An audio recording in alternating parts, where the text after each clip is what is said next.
everybody. Welcome back to the Luxury Live Show. I have with me Fashionably Amy, my co-host. And wow, I am looking at the live chat and I see lots of comments coming in. It's so good to see everyone. Today is going to be an exciting episode because we have such a special guest, and a lot of you have requested for her too. So totally, yeah. We've been trying to get her to join us, and she's finally joined us. So we're super happy to see her. So I'm gonna bring her in, but if you don't know who we have today, you didn't see the thumbnail. We have Isabel's Style, and just let me bring her in right now. Hi, They're in the middle. Oh my gosh, we have everybody's like, oh my gosh, I'm so excited. I can see all the comments here already. Wow. Yeah, and it's amazing because like we're three of us, we're in a totally separate time zones, right? It's so hard to coordinate. Me and Kat, we have our routine, but like for our guests, sometimes it's quite hard to coordinate because they might be working or they might have like other things that they normally do on those days. So thank you so much for joining us, Isabel. Thanks for having me. Thank you. So if you're new to the Luxury Live Show, we usually do this live show both I cannot speak today, alternatively on our channel. So 1 week on mine, 1 week on Amy's. So next week, make sure you are subscribed so that you'll see it again on Amy's channel. Of course, subscribe to Isabel's channel as well. So if you're new, we always start with a topic. We always start with a little chit chat.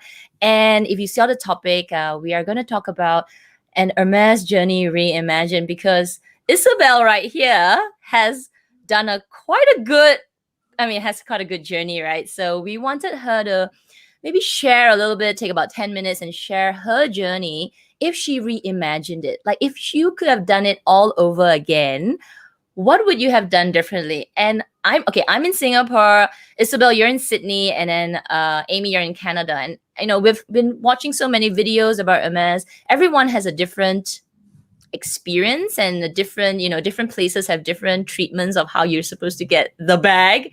So I guess for you, if you had to do your journey and yours would be in Sydney, how would you reimagine it? And then after that, we'll give the floor to Amy first, because then we'll open it up for questions. And okay, let me just put here first. Yeah, I'm going to bring this up. So if you're new, you know that please put a bunch of question marks, all right, in front of your question so that we can see it, because we're on a different platform. And then I'll pull it into the middle and then we can all read it together. So shall we begin? I'm going to hand the floor to Isabel. Tell us. Okay, bear with me if I'm a little bit slow because I've never done a live before. It's okay, we're just all chatting here. You don't see it, but when I film videos, I crop out a lot of things because I always sort of stumble upon my words or whatever. So anyway. I think we all do the same thing. Yeah. Like I film for 2 hours and only 15 minutes of it goes, or if it's a Q&A, like 30 minutes of it goes to the video. There's a lot of fluff in middle. Yeah. So our question we posed to you, Isabel, was, like we wanted you to share with us if you did your whole journey. So maybe you share like a little bit of how you started, and then it's true, because I've got my pen and I've got my little post-it note. I'm going to write down all the things that you have done differently. So I actually did a whole video on my journey, but if anyone missed out on that video, I'm gonna sort of go through really quickly my journey that I've done in the last year and a half. So I actually started shopping at Hermes back in 2016, but that wasn't, I just really liked their sandals and belts, and I liked the little accessories. So at that point, I didn't actually want a bag. It wasn't actually even on my mind. I don't think my journey up until 2019 really counts, but maybe having those few purchases on my history on my profile still helped. So I started in 2016. up until 2019 June, I wasn't interested, so I didn't have an essay. I just went in randomly and shopped with a lot of different essays and bought, I think, something like 5 pairs of shoes. So the Orion sandals, some Legend wedge heels, belts. I even bought some things online, and my click-clack bracelets. So those things I was really into because I was watching YouTube videos, and I think it was LV Lover CC. She had a review on the the click-clack bracelets. So I bought a couple. And then in 2019, my best friend actually started looking for a Kelly bag. So she started working with this essay, who is my essay now. So in 2019 June, that's when she got her Kelly. So I went along with her to her appointment when she got her Kelly. So that's when I was introduced to him, and I started shopping with him then. And when I saw her Kelly, I was thinking, oh, maybe I'm ready to add an Hermes bag to my collection. And at this point, I had a few Chanel bags, and Chanel bags were already, the classic flaps were already getting closer to 10,000 Australian dollars. So I was sort of thinking, oh, maybe I won't buy another 2 Chanel bags, but buy 1 Birkin or something. So I started working with him, but I had no idea what I was doing, obviously. So I went and bought 1 pair of shoes. And then a month later, I went and bought another pair of shoes, bought a scarf, twilly, little things, adding up to, I actually wrote notes. I think I spent about $8,000 with him since June. Just since you started with him, you spent $8,000? Yeah. Just by buying shoes and... So I bought some sandals, my boots, because boots are over 2,000. Right. I bought a cashmere scarf. I've got a photo on my Instagram, maybe. It's just a plain blue one. And then a couple of twillies. I bought some birthday presents, like twillies for some friends. Jelly sandals. I bought this leather tray. Yeah, it's really cute, actually. So this one. And then I bought another pair of shoes after that. So it was very shoe heavy. A lot of shoes. Yeah, a lot of shoes. I think shoes are good. Because my friend also bought a lot of shoes and got her dream Kelly. She got exactly what she wanted first go, by the way. So yeah, that added up to about 8,000. And then I think I started mentioning the Kelly right from the beginning because I went in with my friend, right? And she was getting her Kelly. And yeah, I didn't really know how colors worked or anything. So at first I'm like, oh, I like the light blue colors, like light gray colors. And then he's like, oh, and I found on Instagram or something, it was like blue glacier. But then he's like, oh, that's not in season. I'm like, oh, he doesn't just want to give me the bag. And then I realized how the seasonal colors worked. I'm like, okay, it's really not in production. And then I really like Cray. And then I asked for Cray and, kept asking. And then so the next January 2020, I went in and I was like, oh, did any Cray bags come in? He's like, no Crays. And then I was like, oh, what do you have? And then he showed me the Magnolia bag, the Kelly 25, that I ended up buying. At this point, I really like the color, but in my mind, I was like, oh, after this, I can get another bag. Like, I feel like I'm, part of the family. It might be easier to get another bag, but it's not. Like, the first bag's easier to get. So I took it because I actually really liked it. And it's really cute. And like Hermes colors, if you see any color in person, it's amazing. Like, you just fall in love. I never even used to like yellow, but when I saw their yellow colors, like, they just know how to do the colors. So when you see it, you really love it. And then, and then after that, I bought a couple more things, sneakers, twilly, blanket, rodeos, CDC ring, the rose gold fine jewelry. Oh yeah, I like this ring. Yeah, this is good. Perfumes, apparently perfumes are really good, according to a few of my Sydney side subscribers. Yeah, so that was from January to September when I got the special order offer. And well, how I did that, I went in a lot of times, like multiple times, like I bought one thing at a time. And then Hermes went into lockdown for about 2 months when pandemic hit in April. And when they reopened, they moved to a bigger store. So they closed again for a little bit. So that kind of, left a bit of a gap between the times that I could visit the store. So when they did the opening, because I'm not VIP, I wasn't invited. So I went actually the week after when my SA actually had appointments available. And that's when I bought a lot of things, and I did a haul on my video, on my channel. And after that time, because that's the first time I bought a whole lot in one transaction, the next time he actually brought it up. He's like, oh, what are the bags that you wanted? The next visit. But the next visit, I only bought Twillies, a pair of Twillies. And then he fine-tuned my wish list. And then he actually said to me, these are the bags coming in. I'm going to try and secure it for you. And then, what happened? And then he called me and he's like, oh, actually, other customers took it. He's actually quite honest. He's like, I actually didn't manage to secure them for you because other people have been waiting for longer, or they're more loyal customers. And then he offered me to come in and do the special order, which was really, really nice of him. So then I went in, and I'm still waiting for this bag because apparently it can take a year. So that's my journey so far. And I bought a couple of other things after that. I revealed some of the items on my channel already.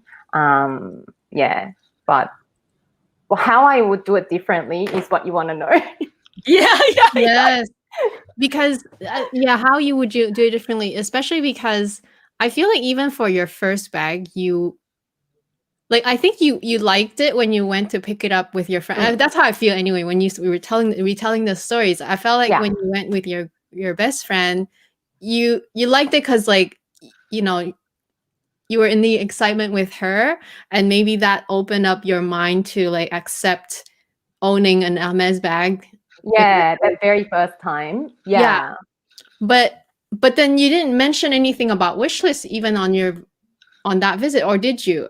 How would you redo this whole thing? Because I didn't actually mention you weren't really sure that you wanted one in a way, but now you are. Let's say you were me, because now I know I want to I want to own my first Birkin, or a Birkin.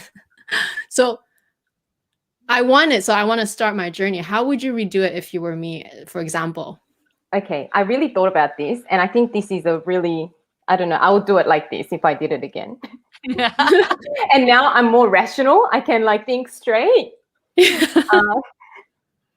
So it all depends on how quickly you want to get the bag. I actually briefly mentioned this to Amy before. If you're someone who really wants the bag fast, you just have to spend. There's no way around it. But also it depends where you live. If you live in some parts of Europe or the US where there are lots of Hermes stores, generally the trend is you don't really need to build that much purchase history, I feel. But Sydney, Vancouver, Singapore, Hong Kong is so competitive. Yes. We only have the one store. Yeah, it's so competitive. So I think depending on where your home store is, you kind of just got to take this with a grain of salt because it really depends. But I think the three of us need to strategize because it's not easy for us. And I mean, and Clara too. She's in Hong Kong. It's so bad in Hong Kong. Is she here? Let's see. Is Clara here? Oh yeah, she's here. She's here. All right. Yeah. No, I mean, I think maybe we should set a bit of context for the crowd, especially because, okay, everybody's on a luxury channel, and we are aiming for the bag, and to some it was like, what? You have to spend to get the bag? You're crazy. That's how I felt before. I'm like, I don't even want to spend at the time. I thought it was 8,000 for the bag. I think it was 8,000 at the time, a few years ago.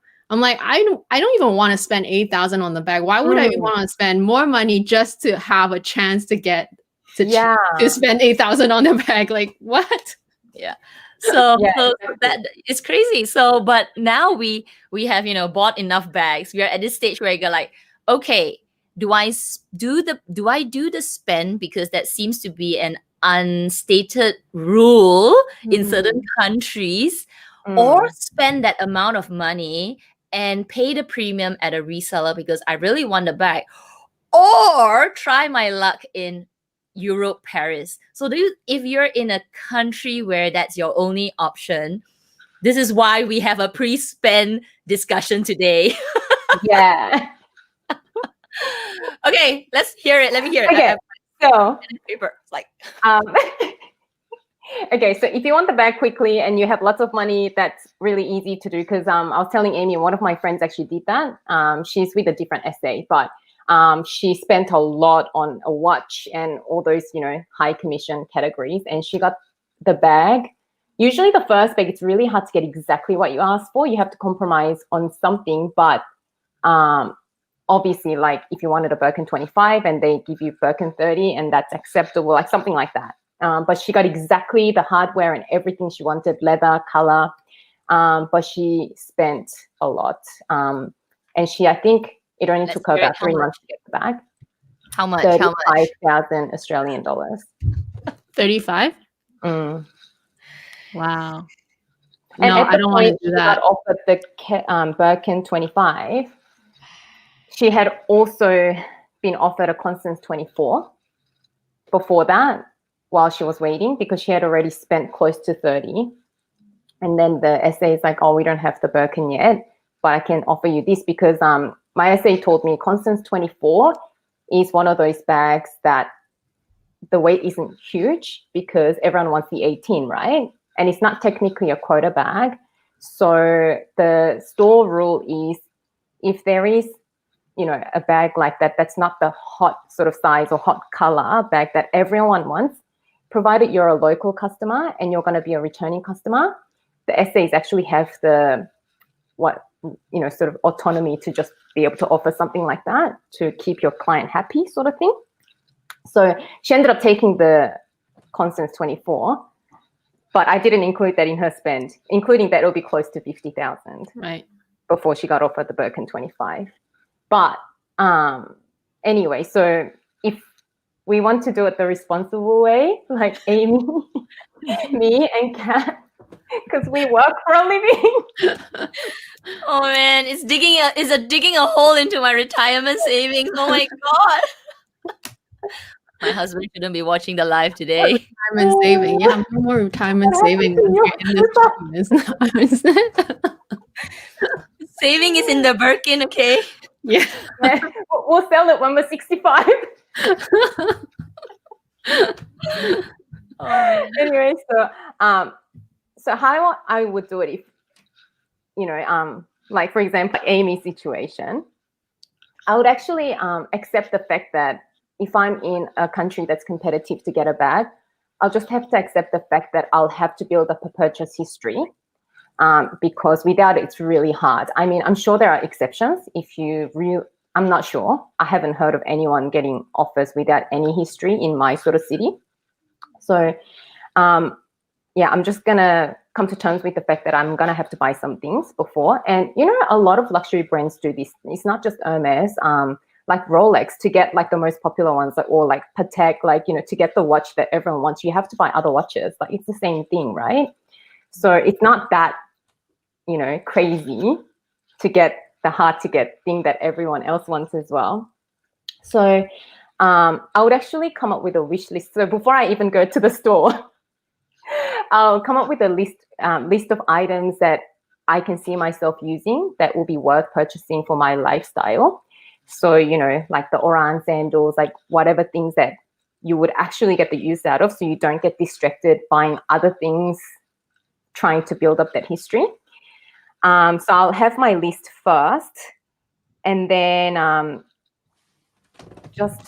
mean, everyone's in a different financial situation, but let's just assume that we have to save up for our bags. I mean, some people probably don't have to, but I save up for my bags. Then I'd actually save up enough money for the side buys as well as the bag, because you never know when the bag's going to come, right? Right. Because the last thing you want is to, you know, like not go into debt, but I always have like delegated amount that I need to put towards savings or retirement or something. But then for that month, because I'm just so short, I don't want to be taking money back out of other savings accounts.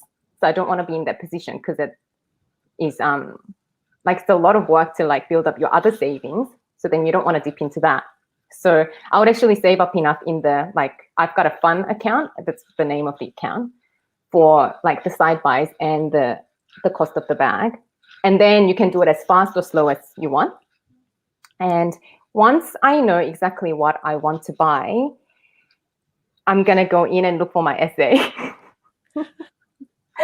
If you have a friend who has, who knows an essay, who's, you know, really nice, then it's easier. And also, I've heard from other people that have shopped at Sydney store that if you get referred from a friend, it's actually a good thing, because that benefits the person who referred you as well as you, because the essay, it's kind of like any business. If you refer someone, you get some brownie points. So if you don't have anyone that shops at Hermes with a good essay, then I'd actually go in and you just have to sort of, it's a bit of a trial and error to find someone. You have to find a really good essay. So I'll go in and see how I get along with the first essay. So the first appointment, I'll buy the smallest item on my wish list. So if I don't like that essay, I haven't overinvested in that essay. And also, I think it's a good test to see if they're pushy or not as well. So if you're, you know, buying something, say, a twilly, you're picking out a twilly or something, and then if they show a lot of sort of, if they're very helpful and you get along, that's a good sign, because it's not like they're, you know, making a lot of money off you, but if they're genuinely sort of helpful, I think that's a good thing. And if you don't quite click with them, I've had essays that, I don't know, I didn't really click with, then you can either just walk out, or even if you bought the item, then, you know, it doesn't really matter because you still have other items that you can buy. So I'd actually do this until I find someone that I feel really comfortable with, because you can kind of tell, right? You get the vibe. And then once you find that person that you really like, or I really like, then the second visit, I'm going to go all out. Really? You actually going to go second all visit? out? Oh, Explain. Because what I regret doing from my first visit, the way I did it was, it took me so long to be remembered. And my friend did it that way, but she went in like 10 times before, you know, she got offered the bag. So a pair of shoes each visit. Actually, that's a good one. Yeah, I was just gonna ask you, like, you went so many times. It's like, it's not only you have time commitment of like, okay, I've got to go so many times. And that's the other thing too. Like, it's time commitment too. And also, I do find that now, because I actually talk to a lot of, like, you know, people on Instagram too that actually shop at Sydney, and the people that have gotten multiple offers, they seem to be doing it that way as well. So once you have your essay and you're kind of getting ready, and you really want the bag sometime soon, then I'd actually go all out on the second visit. Like, not everything, but if I had a big ticket item on my wish list, I'll buy that. Or if I had a lot of little things, you buy it all together. You're actually gonna buy your big ticket item on your second visit? Yeah, after I find my person, I will. Wow. Okay, hold that point, because you know why? Because I know that I don't assume, but you need to give them time to find the bag that you want. Yeah. So the earlier you plant the seed, the better. I think. Yeah. It's better for them to find you your bag, but it's not good for your mental health. Yeah, because you've already spent that money. Like, it's like your second visit. Let's say your big ticket item is a diamond watch, you know, which is maybe $10,000, something like that. You park that money at this essay at your second visit. The stress sits on you, right? Because now you'll be like, okay, ball's in their court. Yeah, the ball's in their court. Yeah. Okay, so then after that, I'm gonna go in and buy one perfume each visit. Okay. I'm still gonna go in to remind them. But actually, I would actually mention the bag that I want on that second visit. And then sort of be open to a few options.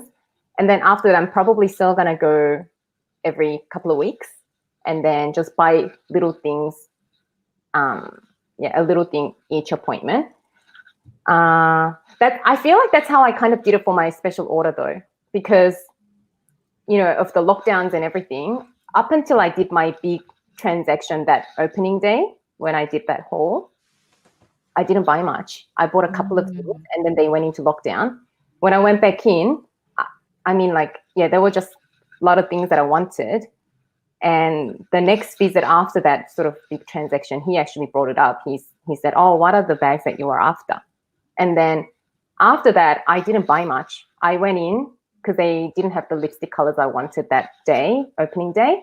So I went in to get a lipstick. And the next visit, I went to get a baby towel for a friend, like for a present, which is like $75. The next visit, I went in and picked up like a little plate that was like $300. So after that big purchase day, I didn't spend much at all. So I feel like that's how I would do it. Okay, I have my first question now. Okay, we're opening. Okay, we're opening up. Are you done? Are you done, Isabel? Because the questions are flowing. And then selecting the essay. People always argue: is it better to go with an established, older, more experienced essay, or a younger essay? Because there are pros and cons to everything. The older essays, the pro is that they have more pull, so they can tell the store manager, "Or I want to offer this client this." But the con is that they've got so many like big customers already because they're so experienced. But then the sort of the younger essays, they don't have as many big spenders in their client base because they haven't been there for long.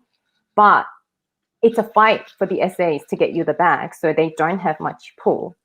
So with the younger essay, yes, if you become their VIP, it's easier because the couple of bags that they're able to secure for their customers, you'll probably get that.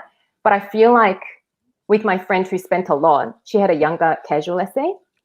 I feel like you still have to spend a lot with a younger essay because they can't, I feel like they don't have the pool. So they need to present the store manager with something going, look at my client. So I feel like if I did it again, my essay is a senior essay. He's older. He's been there for 11 years. I will still stick with someone more experienced. But that's just my personal preference because I feel like if you still get along with them, they can still do things for you because they have the pull.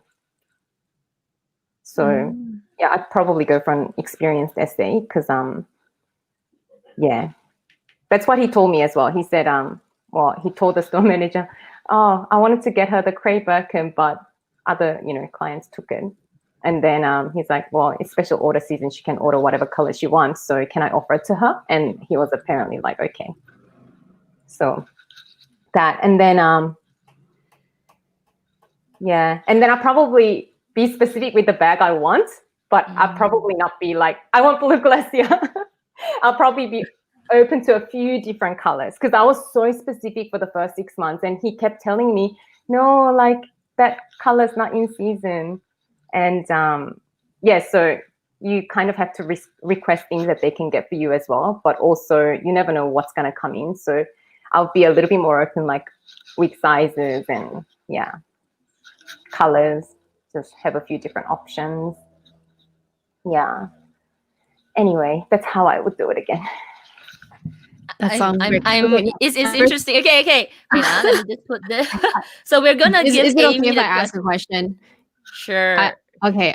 So Isabel, you mentioned that if you were to redo it again, and if once you find a good essay, you're gonna go all in the next time you visit him. So, and then you also said that you're gonna mention your wish list at that visit. How do you do that? Like, how do you come about this wish list? Talking about the wish list, do you wait till he asks you or do you hint at him? What if he never asks you? Because I know I've watched some other people's YouTube videos when they revealed their first Hermes bag, and a lot of them say that the essay asked them at the end of their visit, oh, is there something on your mind that you wanted? But what if they don't ask you? Would you bring it up, or do you wait till the next visit to bring it up? Like how do you go about this whole thing of like making sure he knows your wish list? I think it really depends on your relationship with the SA and what sort of personality they have. Yeah, I had to bring it up myself because my SA didn't bring it up, because they also aren't going to assume that every single customer they see is going to want a bag, because like I shopped from 2016 to 2019. I never wanted a bag. Same So here. I'm sure a lot of people are like that. So I don't think they're going to assume that every single person will want a bag. So you have to mention it somehow. Yeah, it's tricky because I also have seen other customers in the store, and they're like, "Do you have a Birkin?" You can't do that, right? So you kind of have to bring it up sort of, you know, in a way that opens the conversation. So I think you just gotta be honest. I think I think I just said, oh, yeah, it's hard. I think you need to bring it up, but just kind of be yourself and be like, oh, actually, I've got a couple of bags on my sort of mind. Is there a chance that you can have a look and see, you know, what bags you have or coming in, or how do I go about it? You know, do you keep a wait list? Just like genuinely ask how they do it, because I think every store is different as well. So yeah, I think I asked him, oh yeah, I want, you know, these bags. How do I generally go about it? You know, do I have to wait for it? Will you sort of keep an eye out for me, or is it yeah, how does one go about you know, go about getting a bag? And then you open the conversation, and then they'll probably be like, oh, what are the things that you're after? And then they generally say to you, there are lots of people waiting for that combination. And then I think yeah, I think I just told him I'm okay to wait because I'm in no rush, but yeah, I just wanted to ask you because, you know, you got to ask to, you have to ask to sort of have an opportunity. Yeah, I mean, I don't think you can do it any other way. I think you just got to ask. You can't read your mind. Yes, exactly. Because I was thinking, you got to be gentle. Right. No, actually, I love the way that you did it, because so is this how you did it? I did actually, yeah. Okay, so did you do that like once you were like on the same visit that you were with your friend, or did you do that the next time? No, because I didn't really realize I wanted I mean, I saw her bag, I liked it, but I still wasn't sure. And then I actually went to Paris with her. Oh. So I actually told the SA, I was like, oh, we're going to Paris. So then he's like, oh, you can try for a bag there, sort of thing, because they have a lot of stock. And then that's how the conversation started, actually. Yeah. And then when I came back and I told him I got that Birkin, and then yeah, that's kind of started. But I didn't ask him the first time. Probably, I think I did actually mention a second or third visit. Yeah, before going to Paris. Yeah. Oh, that's nice. That's interesting. Oh my gosh. Okay, keep going, Amy, while I look for more. Okay. So I'm just curious. Like you said that you would buy something small on your first visit just to test out the water, to find the essay. What's an example of going all in, like on your second visit? Because it sounds crazy to me. Like I went in once already. Was it last week or the week before? I think it was the week. Last week? Was it last week? I think it was last week. And I want to plan a second visit either next week or the following week.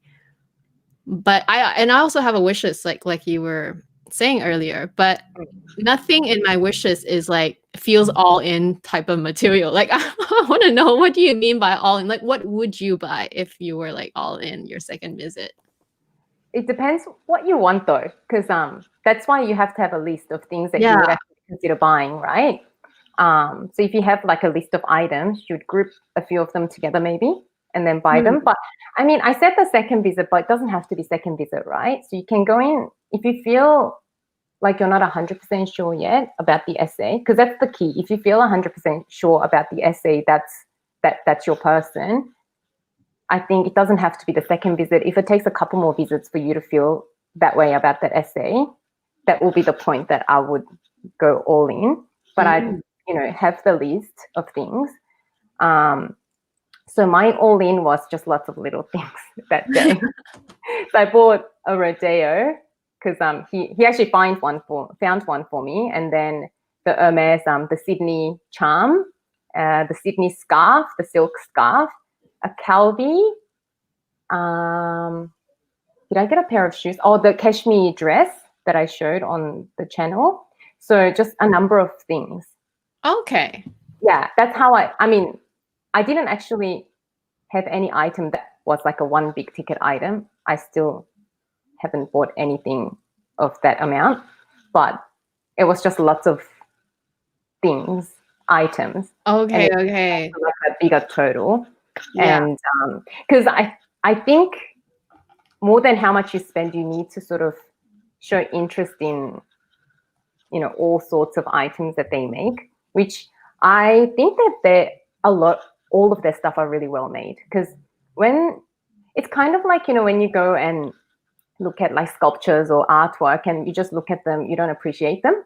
But then if a tour guide explains to you, this is what Michelangelo did, this is where he got inspired, and this is what happened at the time, you're like, oh my God, right? Like you really feel connected with that, that piece of art work. So my essay is really into that. So he'd like explain, oh, this garden perfume is inspired by the apple trees on top of the FSH store in Paris. And when you actually hear the explanation or how they making not the bags, but even other items, like what was he explaining? Like even making their glassware or something, and then he just sort of tells you how Hermes came to make those items and how they sort of grew that part of their business, and it's actually very interesting. So you kind of show interest because it is very interesting how they actually do everything quite like once they say start doing watches, they're very serious about it, although they didn't start out as a watchmaker. Once they start doing glassware, they're really serious about it, and apparently that's why they still don't make all of their glassware, but they bought 99% of the shares of this glass company that has a huge heritage in glassmaking. Like they're very serious about each department that they invest their money in. So I feel like even if you don't have like one big ticket item, like just try out little things from different departments. Once you know how they're made and what the thought process is behind each item, you'd actually really appreciate it. So that's what I did on that day. That was my big day, but I bought lots of things from across different categories. Yeah. Okay. That Kind of sounds like dabbling amazing. your feet in different things that they do. Right. Yeah. Yeah. That's how I felt like I was gonna I was gonna go in a second time and buy like 2-3 things. Yeah. But I also mentioned that I wanted to try on like that other 4th thing if they have it in store, because a lot of times I find based on my first visit or even my first visit like 4 years ago, they don't really have a lot of stock in hand, and even if they have the color that you want, it might not be your size. Yeah. So that's kind of good because it gives you the excuse to keep going back. that's true. Because it's not your fault they don't have the stock. I guess that's the issue though. Like what if, because like especially nowadays you have to make appointments, right? So what if you go in and you have your 45-minute with that essay and you try on all those things that you said you wanted to try, but nothing actually fits you or you want. Do you walk out empty-handed? Would you feel okay about that? Yeah, I did that a few times. I think there's this unspoken rule of you must buy something. No. And I think that's why you really need to get along with your essay, because one time I went in looking for rain boots because I really wanted like high-end rain boots because it was like raining all the time, which is very unlike Sydney, but there was a period that it just kept raining. And then I bought the, people who watch my video would know, I bought the Louis Vuitton boots, the rubber boots. But before I bought that, obviously I'm going to ask if Hermes has something like that. Yeah. The Hermes brain, the quota brain, the quota brain. Yeah, so I went in, I was like, oh, do you have like anything like rain boots type thing, like gum boots, you know, something like that is kind of well made. And then my essay was like, oh, the only thing we have is these equestrian boots. He's like, but it doesn't suit you. It looks so ugly. Don't get them. So I think if you have like a reasonable essay who's not pushy, it's completely okay. And also like, they're just people too. They understand. He gets it when I don't get along with something. Or there was one time I went in to try some other things. There were a few times that I walked out with nothing, and that was completely fine. So I think, yeah, don't feel like you have to buy something every single visit. My next question for you is, so having a wish list is great, but how do you plan each visit? Do you tell your essay ahead of time what you would like to see so that maybe they put it aside for you? Or do you just go in and tell him what you want to try that day? I suppose I did it. Sometimes I would email him ahead of time to tell him what are the things that I'm looking for. And other times, yeah, I'll just say to him, I just want to come in and have a look and see what you've got, sort of thing. So I think you can just mix it up. But it's also a bit hard for Canada now because it's really strict in terms of how many customers can be in the store, right? Yes. Because for Sydney, I feel like it's still, they still give out a lot of appointments because our lockdown, we're not really in lockdown. You just need to wear a mask in the store. But I feel like capacity is still okay. So I suppose it might be a bit harder because they only have so little appointment slots. So maybe that's why you feel like you have to buy something. I feel that way. And the reason why I mention it also is because I have a couple of friends here. One just bought her Birkin and she was done already. The other, she's still active. She still goes to the store quite often. And so she was the one I was trying to get more information about because it seemed like more relevant because she's in the game right now, in the journey. She's like, already, is it 2 or 3 bags after? So she's like on her 4th, I think. Wow. But the way she put it, it just sounds so crazy to me. And I don't necessarily want to do that. Like and I respect her because she got her bags and that's how it was for her. Like she basically always buys at least something, which is, she mentioned the wish list, which is why if there was some like things that she requested was not available, she would still try to find something else on the wish list. So I almost feel like, I guess, yeah, I have to play it by ear, like you said, but I also don't want to be that type of person who feels pressured buying something just because I'm there. Like I want to be able to also walk out without feeling guilty about it, Yeah, I don't think you need to. Yeah. I think you feel that's on your mind because of what your friend told you. Yeah, definitely. Yeah, but I don't think you need to. And if you get along with the essay, yeah, he always tells me that's not your style or that's your style. Yeah, but then if he really likes something on me, then I feel like I have to buy it. But he's not a good guy, so.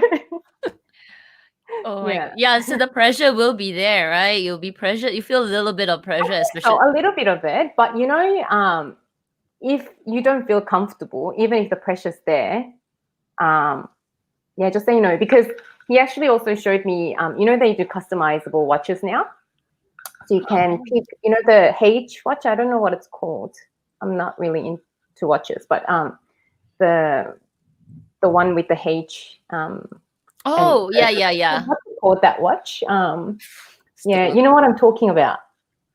Yeah, it's very popular. So now they have the customizable version, and they have an iPad. You can pick your face. You can pick your dial. You can pick the leather strap. You can build it from scratch, just like a special order, right? Wow. So he was so excited about it. He spent like half an hour showing me that, and I said, "Yeah, I'll have a think about it." This one. Yeah, that one. Yeah. I just won't wear a watch, you know, like, and it's really pretty. I've seen, and my friend bought a watch in that 35,000 spend. I think that was the biggest ticket item. Other things were just smaller things, but yeah, so that's a good example. I think he actually spent more than half an hour showing me all of this, and I could just genuinely see that he was excited about this whole new launch thing. And I was like, oh, that's really pretty, but I only wear Apple Watches, but maybe I'll change, but I'll have to think about it. Because I always wear my Apple Watch, and I can't even wear jewelry for work on my wrist or anything. So it'll just be not. If I worked in an environment that I can wear it every day, maybe it'll be a nice thing to have, like piece of jewelry. But yeah, I'm just not a watch person unless it's to track steps and a smartwatch. Yeah, so that. Yeah, and I felt okay just walking out after wasting time. Run, Isabel, run. Yeah. Okay, I think this would be my last questions because I think we probably want to open the floor to the crowd's questions. The stress. So how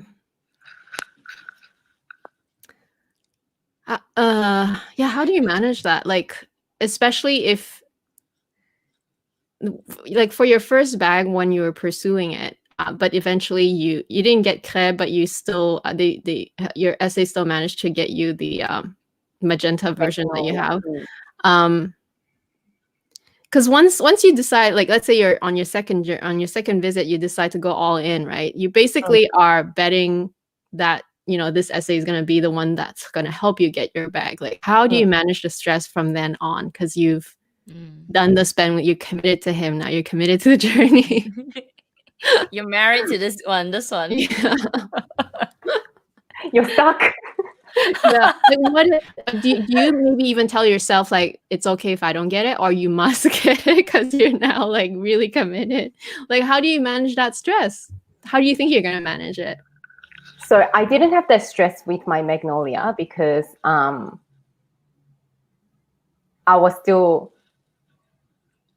I wasn't really thinking about the bag that much. You know, I kept asking for the cray, but I bought, you know, some shoes which I was buying with random essays anyway. Right. And I actually didn't feel that then at all.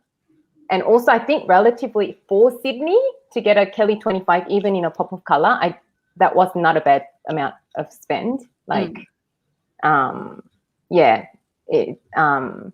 8,000 with that essay is not too bad.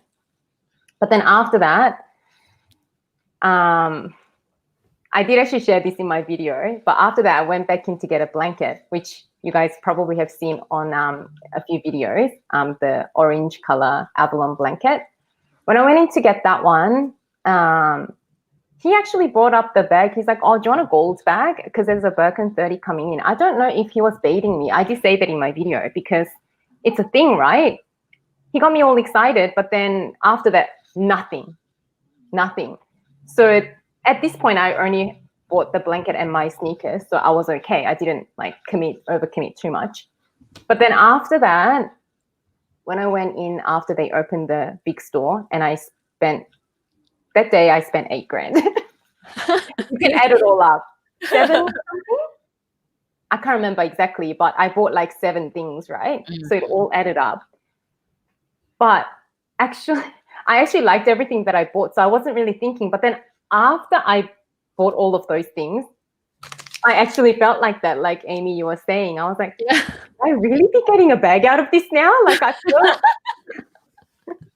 because I was actually okay because I really overestimated the competition in Sydney because I've been talking to, you know, Person Flick on YouTube.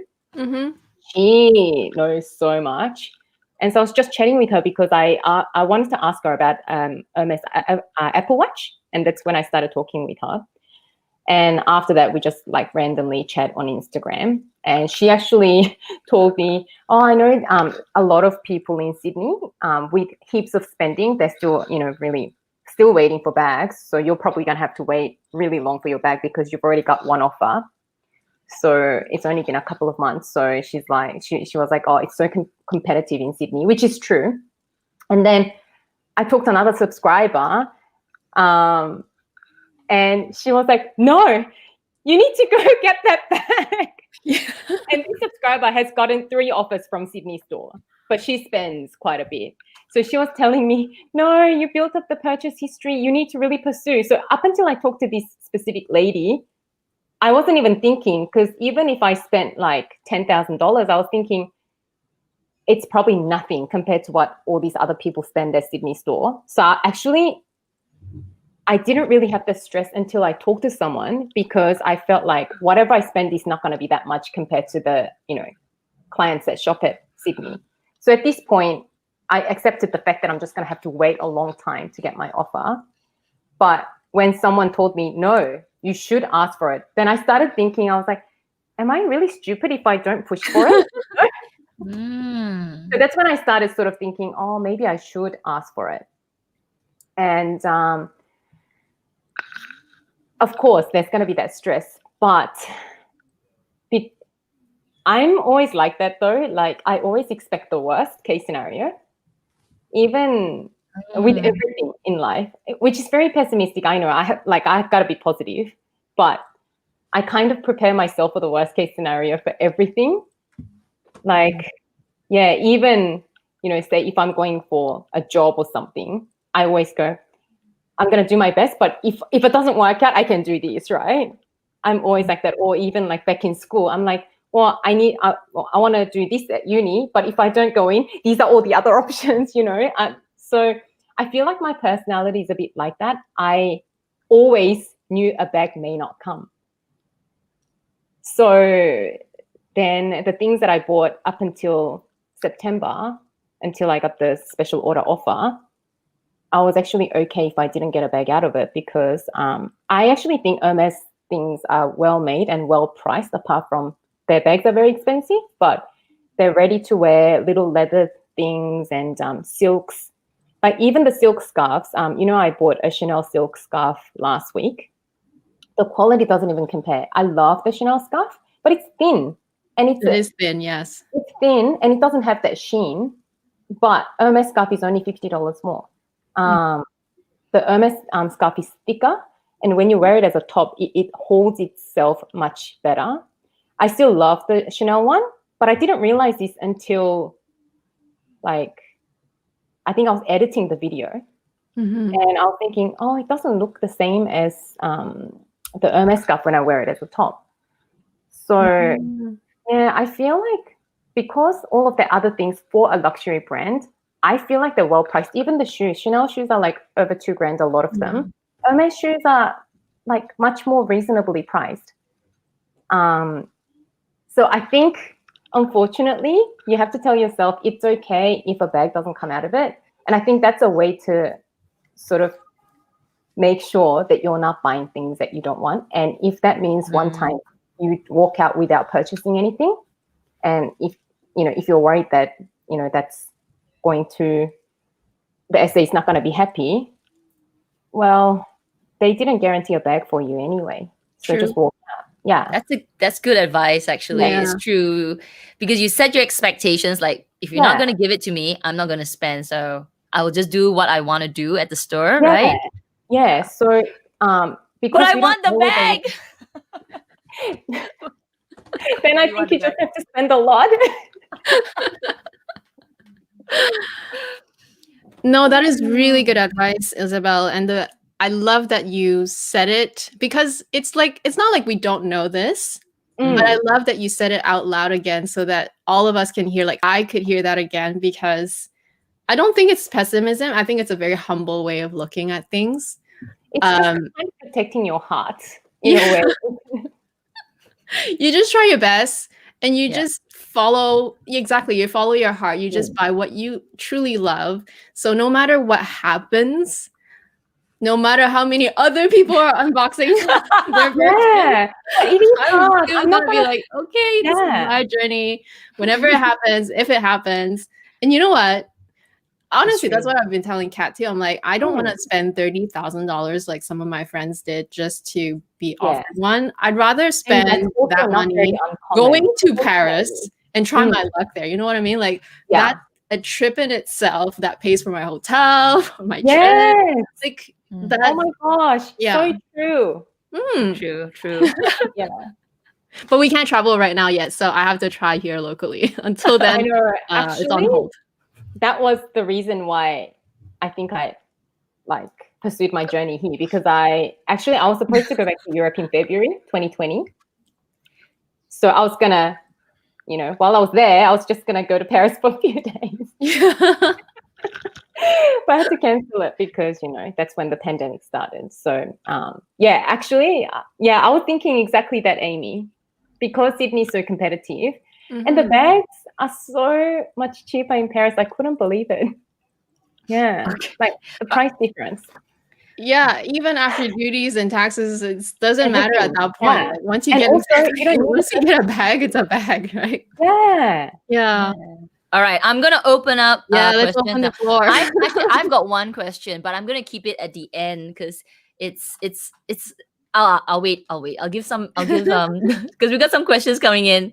All right, from Shanna. She said, "Do online purchase from Hermes count as one of the journey?" So I I'm don't not an know. expert. You I are should the best. have done a disclaimer at the beginning of the video. No, you're an expert because you're an expert at your own journey. So It's just, my observations. Observations. And we're never gonna know, right? But I think the general consensus is you should try and shop in the store, because I've actually said this in one of my videos too, but when I talk to my SA, I feel like they do value relationships between people, because a lot of their products are based around, this person, some Hermes person designed this for his wife, they've done this for their, daughter or something like that. And even with the essay, they do want to see you coming back to that same person and have a relationship with them.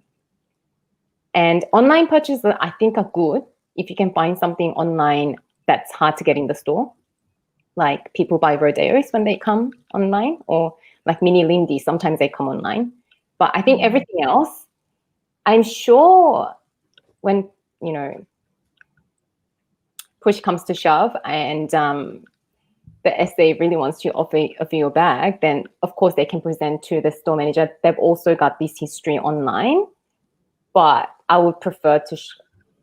So I can't say it counts or it doesn't count, but I think it counts more to shop with an SA, I think. Yeah, I agree. Actually, one of the things that I know for another luxury house is some people buy it online, but they actually tell their essay that they bought this item online, and they give that essay sort of like the link of what they bought, so that the essay can still get the commission. It's sort of like as if, so it's like you reverse engineer it. It's sort of like the essay recommending you to buy it online because they didn't get it in store. So therefore, the essay still gets the commission because they couldn't fulfill it, but it's online. So if you buy something online, you can try to say, hey, I got this online. Just, why don't you try and put it under your, because it's all about commission. I mean, yes, the relationship, but it's all about the money.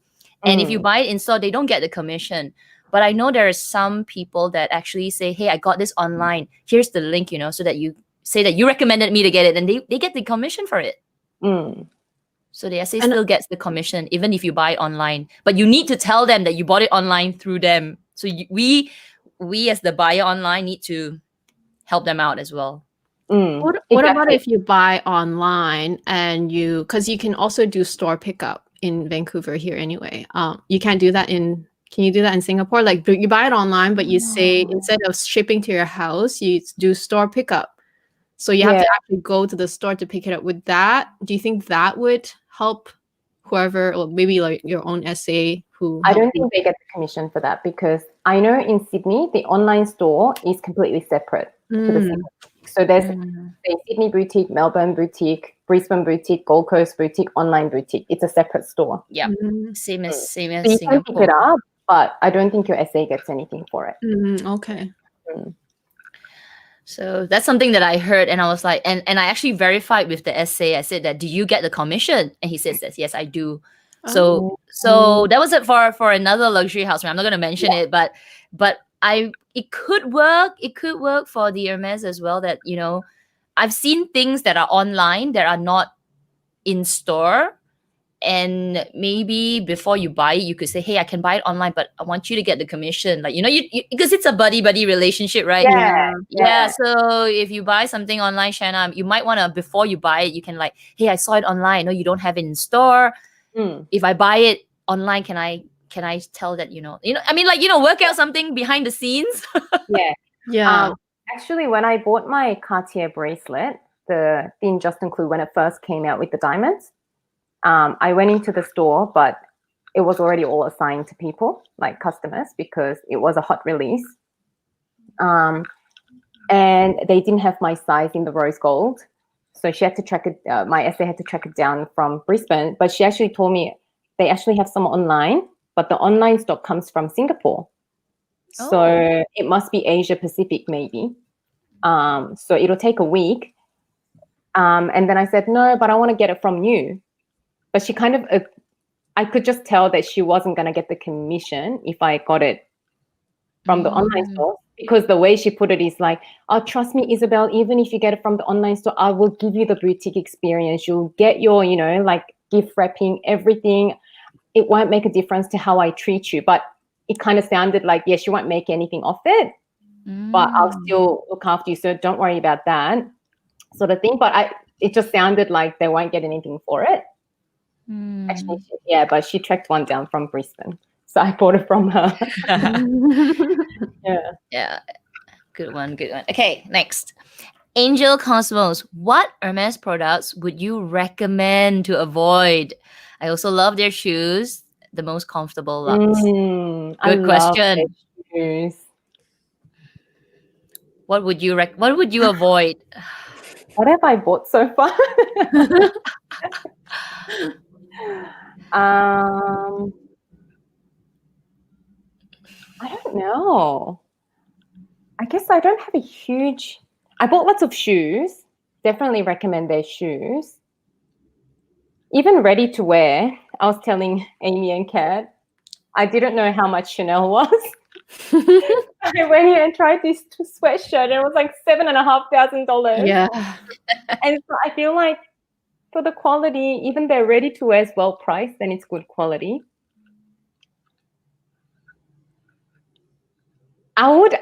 This is not something I bought, but you know those like lipstick cases, leather lipstick cases that are like $1,000, those novelty items? Yeah, because some of their things are priced really well, but then those novelty things, some of them are priced so ridiculous. Yeah, like those things I would avoid. But so far, everything that I bought, they've not disappointed me. So, yeah. Perfume, I actually prefer LV perfume because I feel like it's longer lasting. But then I think Hermes has the eau de parfum as well, but don't like the scents. But the scents that they do there that are a little bit more vibrant and youthful, those scents, I feel like they only do eau de toilette, which, yeah, it doesn't last very long. But yeah, apart from those couple of things, I'm sure there are lots of things that I don't even know about at Hermes that's not worth buying. Do you have anything, Kat? I think the novelty items in the housing department is something for us who save and don't dig into our retirement savings. Maybe we want to avoid that because they are very, very, very expensive and they are novelty. I've seen like chessboards and things like that. A little ridiculous. Yeah. when I was at the Hermes store, my SA brought me up to like, I think it was the 4th level, the top level, and it was all the house furnishing. So you got tables, you got chairs, you got the plates and everything, and you got lots of little stuff for the house. And honestly, I feel like it's very, very overpriced. Maybe like a plate or two for decorative, but I don't think like the full set is unless you dine, like unless you are always having guests in your house and you have a lot of events, maybe. But then they've got all these weird things. Yeah, so those I would say don't maybe last on the list. Maybe last on the list. Yeah. And also, actually, you know what? I don't think their wallets are worth it, in my opinion. Not the card holders or the Bastiers, but the actual full-size wallets, they're very expensive. And, my opinion about wallets, I think they're going out. I don't think we're going to have wallets for much longer. Everything's digitalized. If anything, we just need a card holder. True. I don't have a wallet from there, but I've got the smaller leather goods, which are actually like Bastiers are around $300 and the Calvi's around 400, 500. Those ones are really useful, but I wouldn't buy a wallet because one of my friends bought a wallet. It's like $4,000 for one of those H-burn wallets. And I don't think we'll be using wallets for much longer. That's what I think. Because, our driver's license is digital too. I don't actually even need a card holder. Wow. Yeah. Wow. And it's all tap and go in Australia at the moment because it's contactless. No one wants cash. Yeah. And I've got one more. I think not all their bags are worth buying. Oh, yes, Kat. Yeah. I feel like, okay, so I think our last live stream, we said that, some handbags from different luxury houses maintain the value very well. And Chanel especially, Chanel is well known. Like most of their core collection, which is their classic ones, and then they also have like their seasonal pieces. They sell out, I would say at least I'm going to say like maybe 30% of the seasonal pieces are definitely like unicorn items. You always have a buyer for them. They do retain a pretty good price. But with Hermes, their seasonal bags are expensive. Yeah. And honestly, I've never seen anybody want to buy them in the resale market. Yeah, I agree. And they don't look that nice. Yeah. Unless you are passionate, obsessed with the brand, that this is your Chanel, then okay. But I would take a step back from buying more than their core collection, which is obviously the Birkin, the Kellys, the Constance.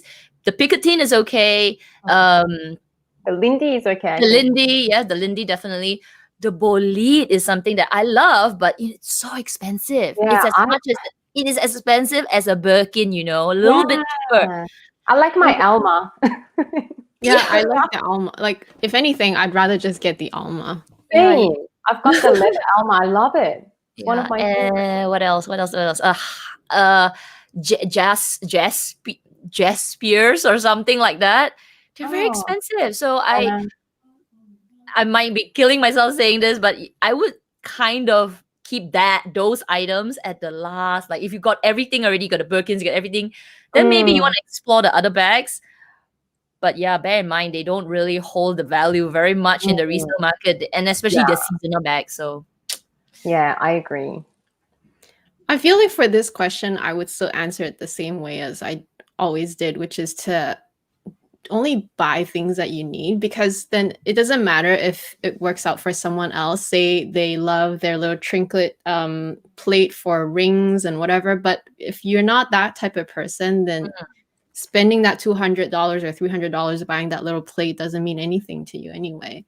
So this year especially, I'm really trying to like think about, okay, if I'm about to pay for this, right, I'm like, do I want to wear it like right now? Do I need it right now? So that would cover so many things actually. But yeah, all the bags and like the stuff that you guys mentioned is totally like, yeah, when I was thinking about it, I'm like, no, all I want is those, like I'm definitely definitely would love a Birkin, but like I'm just about opening up for the Kelly. Like I'm just not even sure about the Kelly at this point, but yeah. Yeah, I actually really like the Birkin. I think it looks more chic and a bit younger too. Modern, right? Yeah. Modern, yeah. Yeah, but Kelly you can dress up in a smaller size, so it's, I guess it can be more versatile, but I don't dress up that often, so I much rather Actually, have no, the Kelly looks great on you, but I feel like I have a lot of like the Kelly looking bags from my Chanel You've got lots of collection. Chanels. Yeah. Because actually that's the other thing. I feel like there's some styles of bags that you just can't get from Hermes. If I was to go out dressed up, if it's just the dinner, I'll still carry my Kelly. But if I was going to like a black tie event, I won't really, like, I think the Kelly or the Birkin don't like look that great. It just looks like I have a Birkin, so I just got to take it everywhere with me to show it off. But it doesn't really suit the style of, you know, what you're wearing. So yeah, like I much rather get something that I would get more use out of. True. Good Yeah. one. Okay, good question from Amy, sorry. Yep, keep going. You know how you say, you know, this is your new like motto. If you don't need it now, don't get it. Yeah. It's kind of good to do your journey now because like you don't have to feel anxious to wait. Right. Because even for me now, just waiting for that special order bag, sometimes I feel like if it came today, I don't actually know when I'm going to use it. Yeah. Where are you going to go with it, right? Yeah. Like, I don't want to wipe that down with antibacterial wipes. Yeah. True. That's right. Oh my gosh. Okay, good question. So, do you find yourself guarding your Hermes? I have LV and Chanel walk, and I feel like I guard my bags when I use it sometimes. I think I should let go. Oh. You mean being overprotective of it, right? Like kind of baby it. I think that's what she means, right? Yeah. Yeah, why don't you go first, Isabel? What do you think? Do you baby your bag? It's like a new car, right? I feel like bags are like new cars. At first I did, but I already got a scratch on my Birkin. I fell down the stairs with it. I showed Clara. She nearly had a heart attack. I feel like I actually don't baby any of my bags. Good for you. I feel like at first I did feel like that, but I don't know. I feel like you just want to enjoy it, right? And yeah, I wouldn't carry it on a rainy day, obviously. I would do all those responsible things, and obviously I'm not gonna intentionally, you know, sort of be rough with them. But in terms of just general use on a day that's not raining, I don't like guard my bags or anything, but I do definitely avoid rain. And obviously I don't put them on the floor or anything. I never do that anyway, because it always, I don't know, even with, it's not a luxury thing, but I think it's a germaphobe thing, because infection controls everything for me with my job and everything, right? So all I can think of is like, what's on that floor? So yeah, I guess I look after my bags, but when I've made the decision to use it for that day, I just go with the flow. And sometimes I should let it go. No, I think she's thinking like, you know, because she guards her bag intensely, so you feel like you're not really enjoying your bag. Yeah. And I think for me that happens for me for my lambskin, some of my lambskin bags, and it happened for me for my trendy CC, which is why I sold it. So I went through that whole like, oh no, I'm so afraid of it. You know, I was getting scratched, the roughed at the corners, and ended up feeling like I'm not enjoying and like constantly worried about that bag every time I bring it out. But I think it also comes with experience. After a while, you just like, you know what? I'm okay. You know, I just don't bump around, and then after a while, you sort of like get used to it, Yeah, and you'll be fine. completely. I But I think mean, that's exactly how I felt, because I didn't accept lambskin for a long time, like many years, up until last year. I think that's when I bought my first.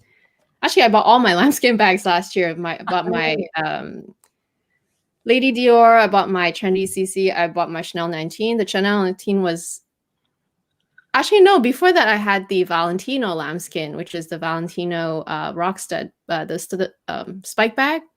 But that one is a little different because all the spikes were all over the lambskin already. So I feel like it protects the lambskin for me. So the real lambskin bag that I had after that was like the Chanel 19. And I felt like once you get used to that point, you kind of just, you embrace it a bit more, I think. And I feel like it's also a personality thing. Some people are just always more paranoid or worried about their things. Not in a bad way. That's just how you are. yeah. Yeah, and I think that's okay too. Like if you want a baby or Birkin or your Kelly, that's fine. You just have to do you, like whatever you feel comfortable with, because You need to enjoy your bag. yeah, you're the one who's gonna live with the scratch if you are gonna be like frivolous, like you're gonna be like more free that day. But then if you're not usually like that, I think it's okay. I think it's either way is fine. And sometimes you just work up to that threshold, like I did. I feel, yeah. I see a comment coming from our Hermes resident live streamer Maria here. She's saying, "I never baby my Hermes. They last for 20 plus years. It develops a character, sort of like my car, you know." That's a good point, because I don't mind when my bags develop character, and that's why I actually bought a Chanel lambskin, you know, the little square mini, quite early on. That was, I think, within the year of me buying the jumbo, which was my very first big Chanel purchase in Kevia. Yeah, but it actually still looks great, but it does have little marks, but I really don't mind. And also, you know, with the Louis Vuitton Vachetta leather patina, I never really minded that either. Yeah. Obviously, if it looks like dirty and it doesn't look pristine when you wear it to a point where it kind of makes you look not put together, that's a problem. But if it's just a bit of sort of character and it looks a bit different to the same bag another person had, I'm actually okay with that. So I think, but then some people just don't like that look. Then if you look at the bag and it kind of makes you feel like you don't enjoy those imperfections, then you should always go for a very carefree leather type. Agree, totally. Yeah. Good one. Okay, I think this is for you, Isabel. We're making you like work today for 2 hours, maybe more. Emily, how do you feel about your Magnolia bag now? Do you wish you waited? Ooh. Or are you glad to have it? I am working on my second bag now, and I struggle on how specific to be with my request. Okay. It depends. Right now, so it depends. If you're only going to have one Hermes bag, then you better get the specific bag that you really want. But because I'm looking to building a small collection, I love having Magnolia as part of that collection. But if things have changed and I had to let all my bags go and I could keep one Hermes bag,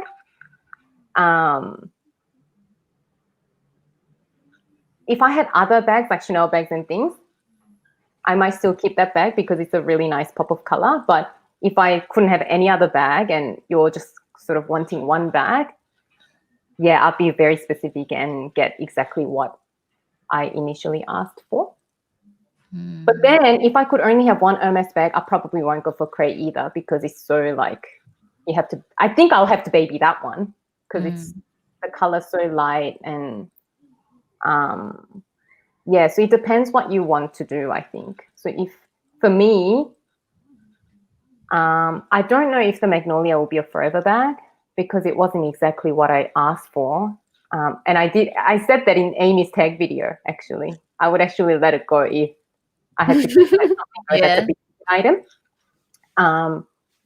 Yeah, but if I'm sort of, you know, blessed enough to keep a few bags in my collection, which, or that's what we're doing. Yeah, I like having magnolia in my collection, but it won't be the one bag that I'll keep.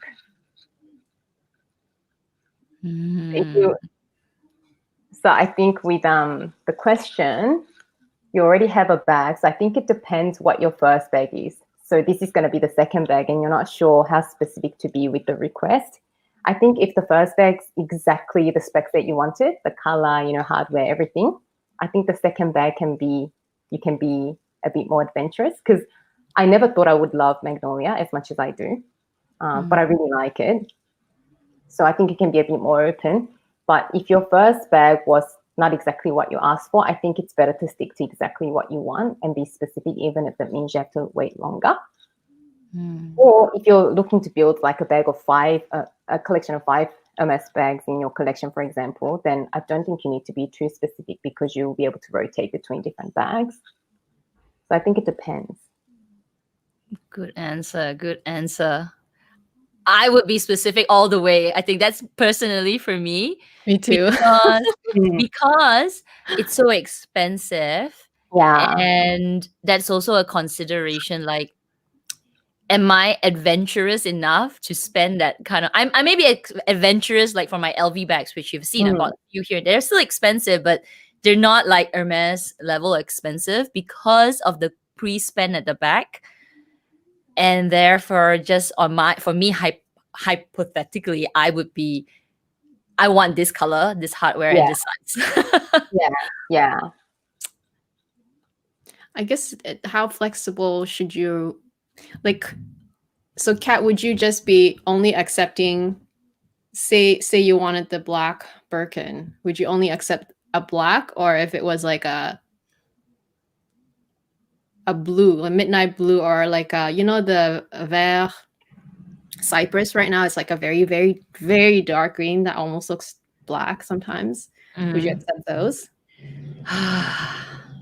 Actually, Isabel, would you accept those? Like, I'm trying to figure out if I would accept those. Like, I'm having a hard time, like, just trying to imagine that scenario of myself. Okay, I think I would accept. Let's say if I wanted like the really, really hard to get color, which like a little bit like what Isabel you did, like you set your expectations and you sort of like know in your heart, like I know in my heart it's gonna be pretty impossible, black or put specific gray color or like gold on gold, you know, those are like, especially in Singapore, you know, there is a untold pre-spend that is quite high. So if I get offered something that I can accept, like dark colors, like really close to black, like you say, you know, deep dark blue, and I like it, then maybe. But if they would offer me a brighter color, something that could be seasonal, like actually for me, you know, I love your color, Isabel, but I wouldn't go because of the pre-spend at the back. Like I would rather hold, because I think from my own experience, bright colors don't work for me. So I guess if I were to be offered a very deep color, I might still go for it because I know it will suit my lifestyle. But I would try my best to be as specific as possible and kind of insist, just because of that pre-spend, like to build a quota. And taking that back means I'm taking an opportunity away from my quota. I think that's the understanding, actually, right? I completely agree, because to be really honest, at the point that I took my magnolia, I had no idea about the quota thing. I knew you had to spend, but I didn't actually know I'd have to do it all over again for another bag. I'm being very honest with you. I didn't know. And I actually said that in my video too. I said, if I knew that the second bag I have to start all over again, to be very honest, I wouldn't have taken the magnolia. You're right. But I didn't know. Yeah. And especially on my second or the first visit after magnolia, when I bought the blanket, when the essay said gold on gold, Birkin 30, I was like, oh, I'm in the family now. I can get whatever bag I want. So I didn't even know. I just thought after the first bag, you've kind of proven yourself to be a loyal customer. That's what I thought. And I didn't know of all these ratios, like 1-to-1. I didn't know any of these. But after the magnolia, I found out about this as well, because yeah, so you're 100% right. If I knew this is for each bag I had to work so hard for, yeah, completely honest, I wouldn't have taken that magnolia. That once I had my cray or something, it could have been an extra bag, but yeah, I wouldn't have taken it because at that point I was asking for cray. What if they didn't offer you cray, but they offered you like a very light gray for you? I would have taken it because my other preference was blue glacier, which is discontinued. It's a very similar, it's like a cross between pale blue and lighter gray. So there were the two colors that I asked for, the blue glacier sort of color or the cray baton, that sort of family. And obviously light grays weren't really around 2019, 2020. And cray, I didn't know this. I actually, to be honest, I saw somebody carrying a cray bag in the store, and my essay said that's a cray Birkin, and I really liked it. And that's why I fixated on it. As soon as I saw that on that Asian lady, it looked so classy, elegant. Apparently classy is a bad word. Elegant. Oh, elegant, okay. Elegant. Yeah, but you know, in my mind, I was like, oh, I'm going to ask for that color because no one's going to want a light color, so maybe I can get it sooner. But when I went to Paris, the essay's like, oh, gray is a very difficult color. It's very like popular. A lot of people ask for it. So I didn't even know that cray was hard to get.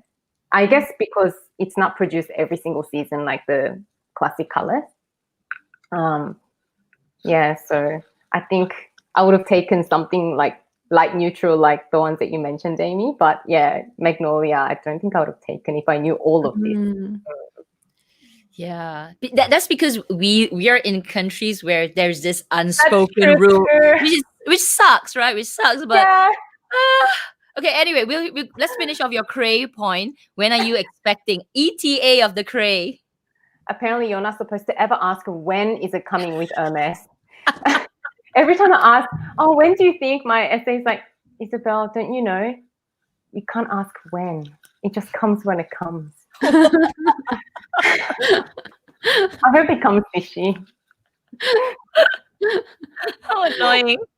How annoying. Yeah. You can't ask when. Oh, it's like magic. Okay, SL Chan, have you heard about the Hermes scam where genuine bags were bought by fake buyers and then sold on the reseller market? Up to 50% of the Hermes stock were bought by the syndicate. Remember I sent you the article? Yeah, so there was this I don't know if it's the exact article. same one, but I think there's always some scams happening around the Hermes house, just because, I mean, not just Hermes, I think. I mean, I just sent you the other video today of Chanel. Oh my gosh, the looting. Yeah, it's crazy. I think there's always some sort of scams. There's always more so now with COVID, I feel like, with the pandemic. But or maybe we're just uncovering more of these scenarios or these cases. But the one version that I heard about was the I think there were gangs, and they hired these gangs of, I don't know if they hired or if they're part of the gang. So they're posing as really wealthy Chinese wealthy locals or something. Is it local or is it even tourists? I don't know. It must be local, because how can you be a tourist at this time, right? And they're buying off in Paris. I think they're buying off all the quota bags to resell them. Yeah, I heard still don't about really that. know how it works. Honestly, how does it work? How intricate is it that they came up with this? But obviously, they still got busted. But still, I'm sure it took them a while to bust this case, right? It's kind of crazy. Conspiracy. Maybe it's a fake news. You That, think, so that you think no, it's I'm just fake? kidding. I'm just kidding. No, no, just kidding. Say I'm conspiracy. It's a fake news so that you can drive up the prices in Hermes, and it's done by Hermes. Just kidding. Okay, okay. Okay, so I've got a long. Okay, we've got a long comment question here. So let's bear. So from the known, right? Thank you for doing this. The question might be continued below. I have a predicament. I started my journey in 2020 September at a store that is about 2.5 hours away. I have spent about 4.5K. Okay, her point is below 4.5K, and I like my essay. He has told me he likes me, and I feel like we vibe. I recently found out that B store, which should be opening in 2022 in my city. Should I continue to spend at the I understand. At the current store, or should I stop and wait until 2022 and the store that will be in my city? So confused. I need to be strategic.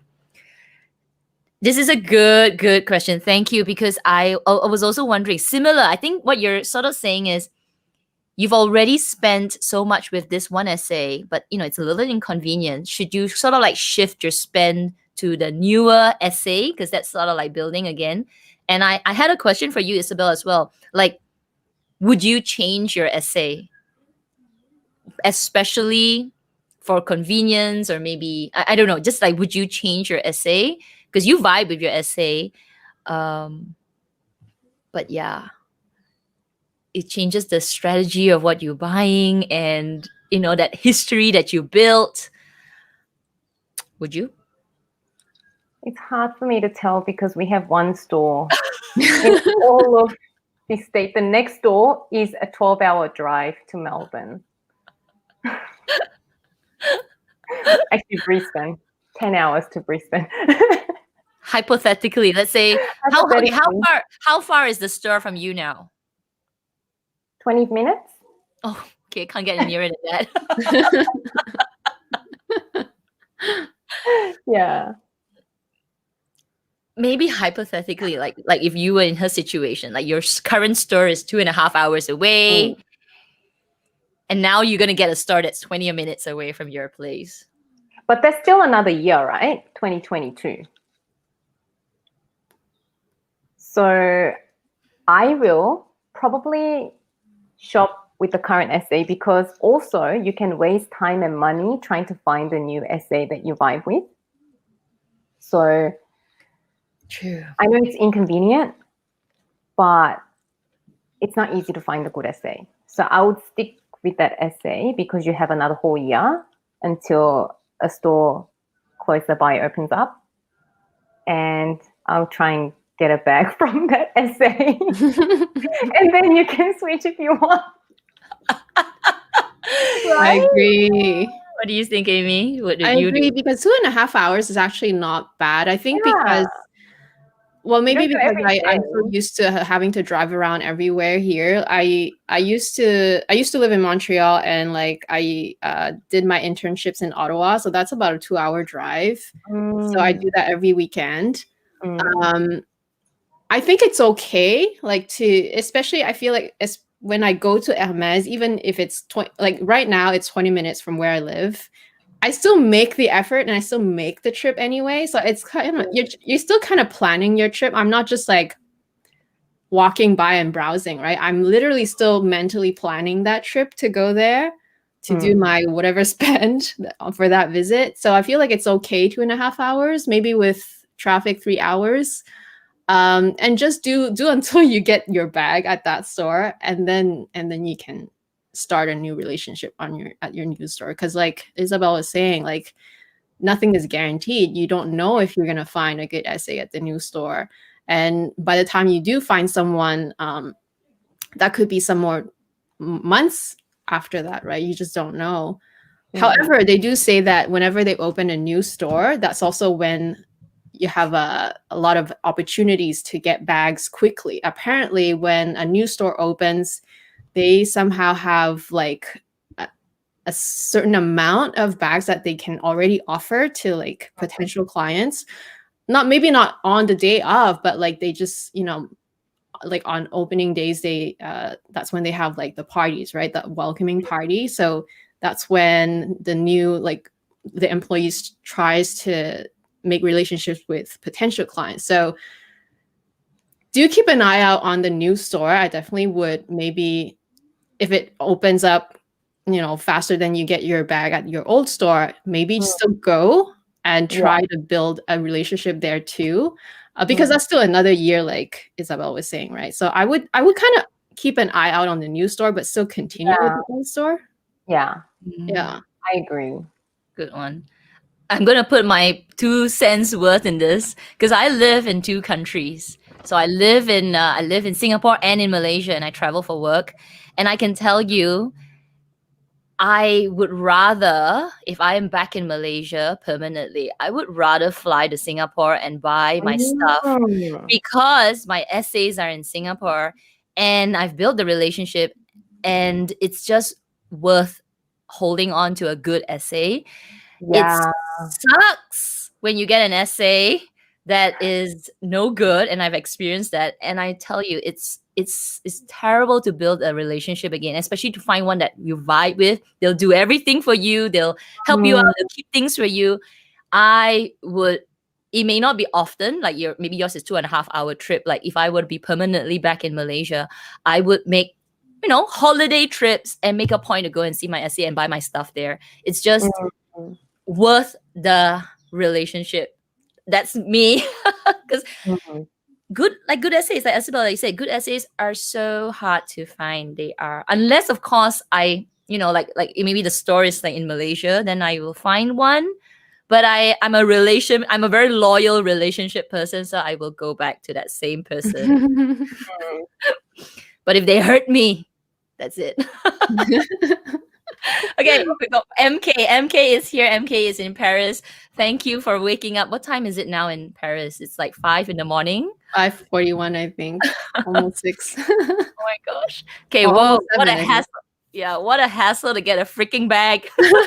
It is. We should all be in Paris. All the three of us plus Clara. We should go, we should meet up in Paris. And then we'll get MK. We'll go there and demand bags. They might think we're part of the gang. No, we won't. That's the thing. How does that gang work thing? I don't know, because I thought they would have to be locals, right? Or they? I don't know. As in I don't know what they screen you, right? Yeah, so anyway, we'll be there, MK, all 4. Where's Clara? Is Clara still here? But yeah, we'll all meet up in Paris, and then you'll bring us around, bring us into the store. Yeah, we need a local to take us. Yeah. Learn French. Oh, Amy can speak French. How lucky! Oh my gosh, I can sort of speak because it's so different in Paris. Oh, they speak so fast and they have their own slangs. But of course, like I'll be able to read anything that's on the signs or on the whatever. But it's just like when they speak to me, sometimes when they don't speak slowly to me, I'm like, I have to like ask them to repeat. And sometimes they don't understand me because I have the Quebec accent, right? So like a but it's still gonna be enough. Yeah, we can get around. We can get around better than us. Much better than us. Okay, it's fine. They have English signs too. Okay, easy. Do note, in Singapore, bags do not contribute to your purchase history. My essay told me that the ratio is 1:1, and it is really not that difficult.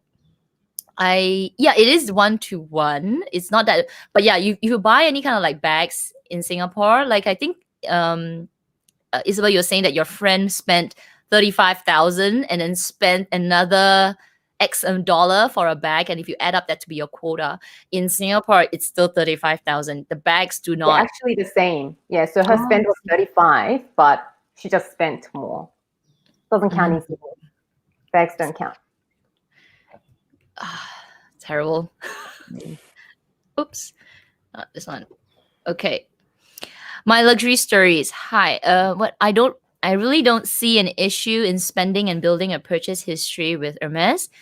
Before being offered a Birkin, Hermes has some shoes and accessories. It's worth purchasing other things. Yeah. Agree. Mm. I guess it's also the mindset, right? As well, like, are we buying things because for the bag, or That's I the mean, thing. it's so Yeah. hard. It's so hard to like make them exclusive, like mutually exclusive, because once you buy the things, you're like in the back, you're like, oh, am I building my quota? But at the same time, it's like, well, I want to learn about it. It's a mind game. It is. Yeah. And I like most of it is probably us playing with our own minds too. Like I wonder if do the essays know that we are having this internal struggles and like being strategic and calculating? Like, you know what I mean? Is Probably not. it really just us playing with our own minds at this point? After this live, if they watch it, they'll know. Like, oh, whatever. But yeah. Okay, Kobe girl, when did you do your big haul? Is it the day you is it oh when you do the big haul, is it the day you tell them that you want the bag? Yes. I would say so. I would say, all right, can I get the bag now? I would bring it up Yeah, I would bring it up. on that day. Again, in a very sort of like casual way. Oh, I also, had a bag in mind. How do I go about it? Innocent. Absolutely. Yeah. It's just a question. Yeah, it's just a question. Yeah. You're not demanding it. Yeah. Hmm. And as long as your essay is nice enough to to either like, as long as they're not brushing you off and they're nice enough to either explain it to you or maybe to like set your expectations somehow, then that's when you know whether this essay might have the potential of helping you or not, right? True. So yeah, definitely yeah, I'm glad that you said that you would ask and not wait till the essay. Yeah. Because I know some customers aren't interested in bags like we weren't interested 2 years ago. right. I just loved orange sandals. And if the essay asked me, oh, are you after a bag? I would have been like, I'm not spending $10,000 on a bag. Are you crazy? Yeah. Yeah. It's true. It's also the time, right? Because I think we said Yeah. earlier, like right at the start, we were saying we're setting the stage of this whole live stream. It's that we are talking about this because we are at that point where our mindset has sort of shifted a little bit. I mean, if you ask me this question, like, what, buy and then buy the bag? Are you crazy? Get out of my face! Like crazy. Exactly. So they're not going to mention it first unless you tell them. Yeah, true. How times have changed us. I blame Chanel. Yeah, because Chanel I was buying Chanel already, and I was like, Chanel's $10,000. Yeah. I was I just, totally agree. totally, like I was saying with Amy, I said that this year, this year, well, it's only been a month, but for the past, I would say 6 months, there are so many Hermes unboxings. Like I haven't really seen anybody reveal like a Chanel haul lately. It's all the orange bags. It's all orange bags, and it's seriously because I blame Chanel, right? And it's their prices. I really think so. Yeah, because I wouldn't buy a jumbo for 12,000. No way. I've said I'd it. rather put it as a pre-spend, right? Okay, Harris, do SLGs count as spending? I always wondered. Yeah, SLGs are leather goods. Everything counts, technically, but Not much. Mm. So it's still good to buy from a broad range of categories, but it's not a high commission, or do they even get commission? I'm not sure. So it still builds up your history, but it won't do much for your SA to want to do something for you, if that makes sense. Because leather goods sell themselves. Even in Paris, even if you want a small SLG, you still have to have an appointment, even if you just want a vestia. So SLGs sell themselves. Yeah. This one Korean YouTuber was told at a local Hermes store, she bought a Lindy or something and then asked the SA, oh, can I get a Birkin now? And then they're like, bags sell themselves. Yeah. Like, that doesn't count. You have to buy furniture or something ridiculous like that. Okay. Oh, I just moved down the comments and skipped. So if I missed any questions, I apologize. Okay, Kobe girl. Oh man, it just skipped.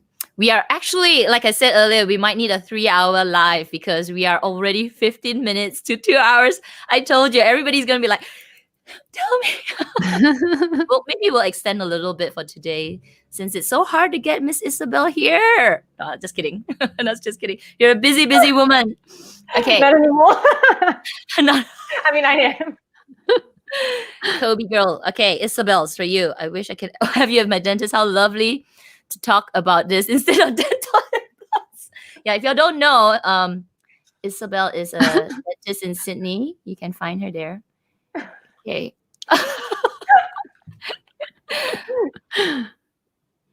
Okay, here we go. From one. And believe. What is the price difference between Paris and buying in your respective countries? Oh, I have no idea. So was there a big difference when you bought your Birkin, Isabel, in Paris and your Cray? I haven't paid for my Cray yet. You pay on delivery, no deposit. Oh. So they give you a new price after the price increase. I Wait, what? You have to. You pay when you pick it up. Yeah. You don't put a deposit in or anything. So I don't actually know how much my Cray is going to cost. But I heard that once the order is in, don't they charge you the price at that time? No. No? On delivery. Oh no.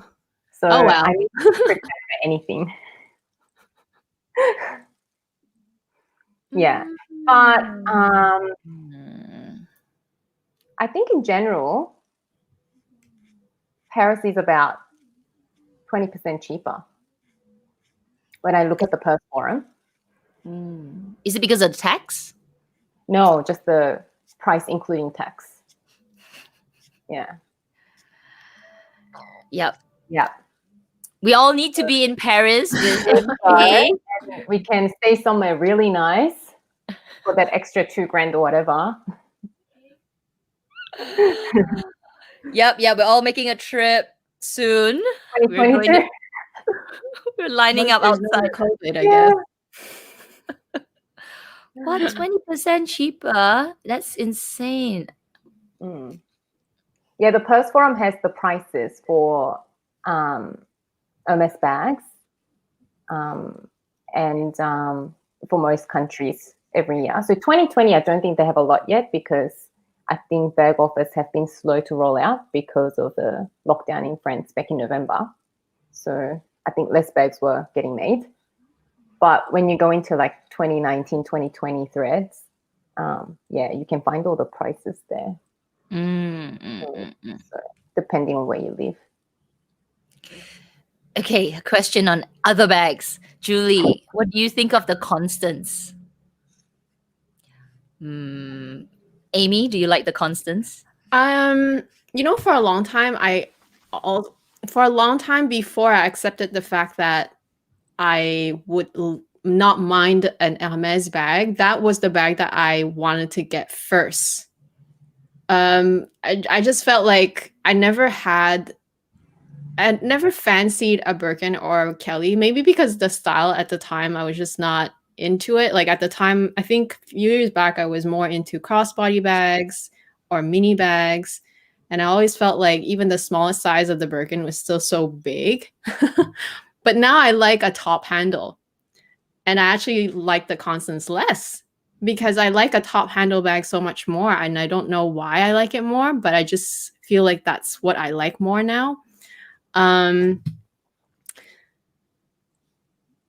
like the Constance if it was like my third, fourth bag, I suppose, at this point, because if I'm going to get one or two bags, it has to be the Birkin. And I might consider the Kelly as a second bag. But in fact, I was even wondering, I might consider a second Birkin as a second bag even, because that's how much I think I like it. We'll see after the first one. Like I said, I'm getting ahead of myself. So yeah, I used to like it, but now I like it less. Just because I think I like the Birkins now more. What do you guys think? What do you think, Isabel? Do you like the Constance? No. And What do you why? not like about it? I don't like the H buckle. Mm. It's too loud. But I mean, maybe it grows on you, but if the Constance was considerably less money than a Birkin, there'll be a merit to it. Agree. Because it doesn't look as intricately made to me with my professional leather eyes. No, I don't know anything about like stitching and making of bags. I mean, I've heard things, but yeah. But a Constance bag's almost the same price as a Birkin 25. And for that amount of money, I would rather a Birkin. And also, Amy, you have the H buckle belts too, don't you? Yes, I do. The 24 millimeter. Yeah, I actually filmed a wishlist video this week, which I was editing yesterday. And I actually did say that I don't wear my H belts because the logo is kind of in your face. And the H on the Constance bag is even bigger than that on the belt. Yeah. And I don't think I really like that. I much prefer the Ruly, the one that doesn't have the H, but it's just got that like a bar. Yeah, it's called in. something as well. Yeah, if I want a crossbody from Hermes that's really well made, I much prefer something like that, because if you look at the Birkin and the Kelly, it doesn't say a H or anything. So, I mean, Birkin's a famous bag, so everyone knows that it's Birkin, but I like that it doesn't have a logo still. Mm-hmm. Yeah. I think it's just a matter of changing. Like for me anyway, my taste changed. I think and mine might change too. So don't come for me because I used to like, and I used to only like that bag from Hermes if I were to get one. But at the time, I didn't even know they cost just as much as a Birkin. So that that totally also changed my mind. I'm like, no way am I getting that if I can just get Birkins or Kellys. Yeah. For that same price, yeah.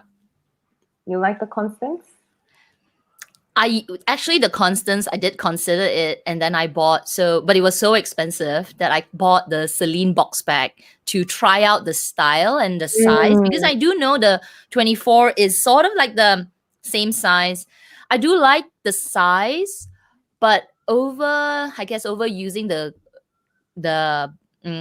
Celine bag, I realized I don't really like a lot of separations in my bag. Like I think the Constance has 2 partitions, and I don't know, maybe just the configuration. Over time, I just realized that it's not my preference anymore through using the Celine bag.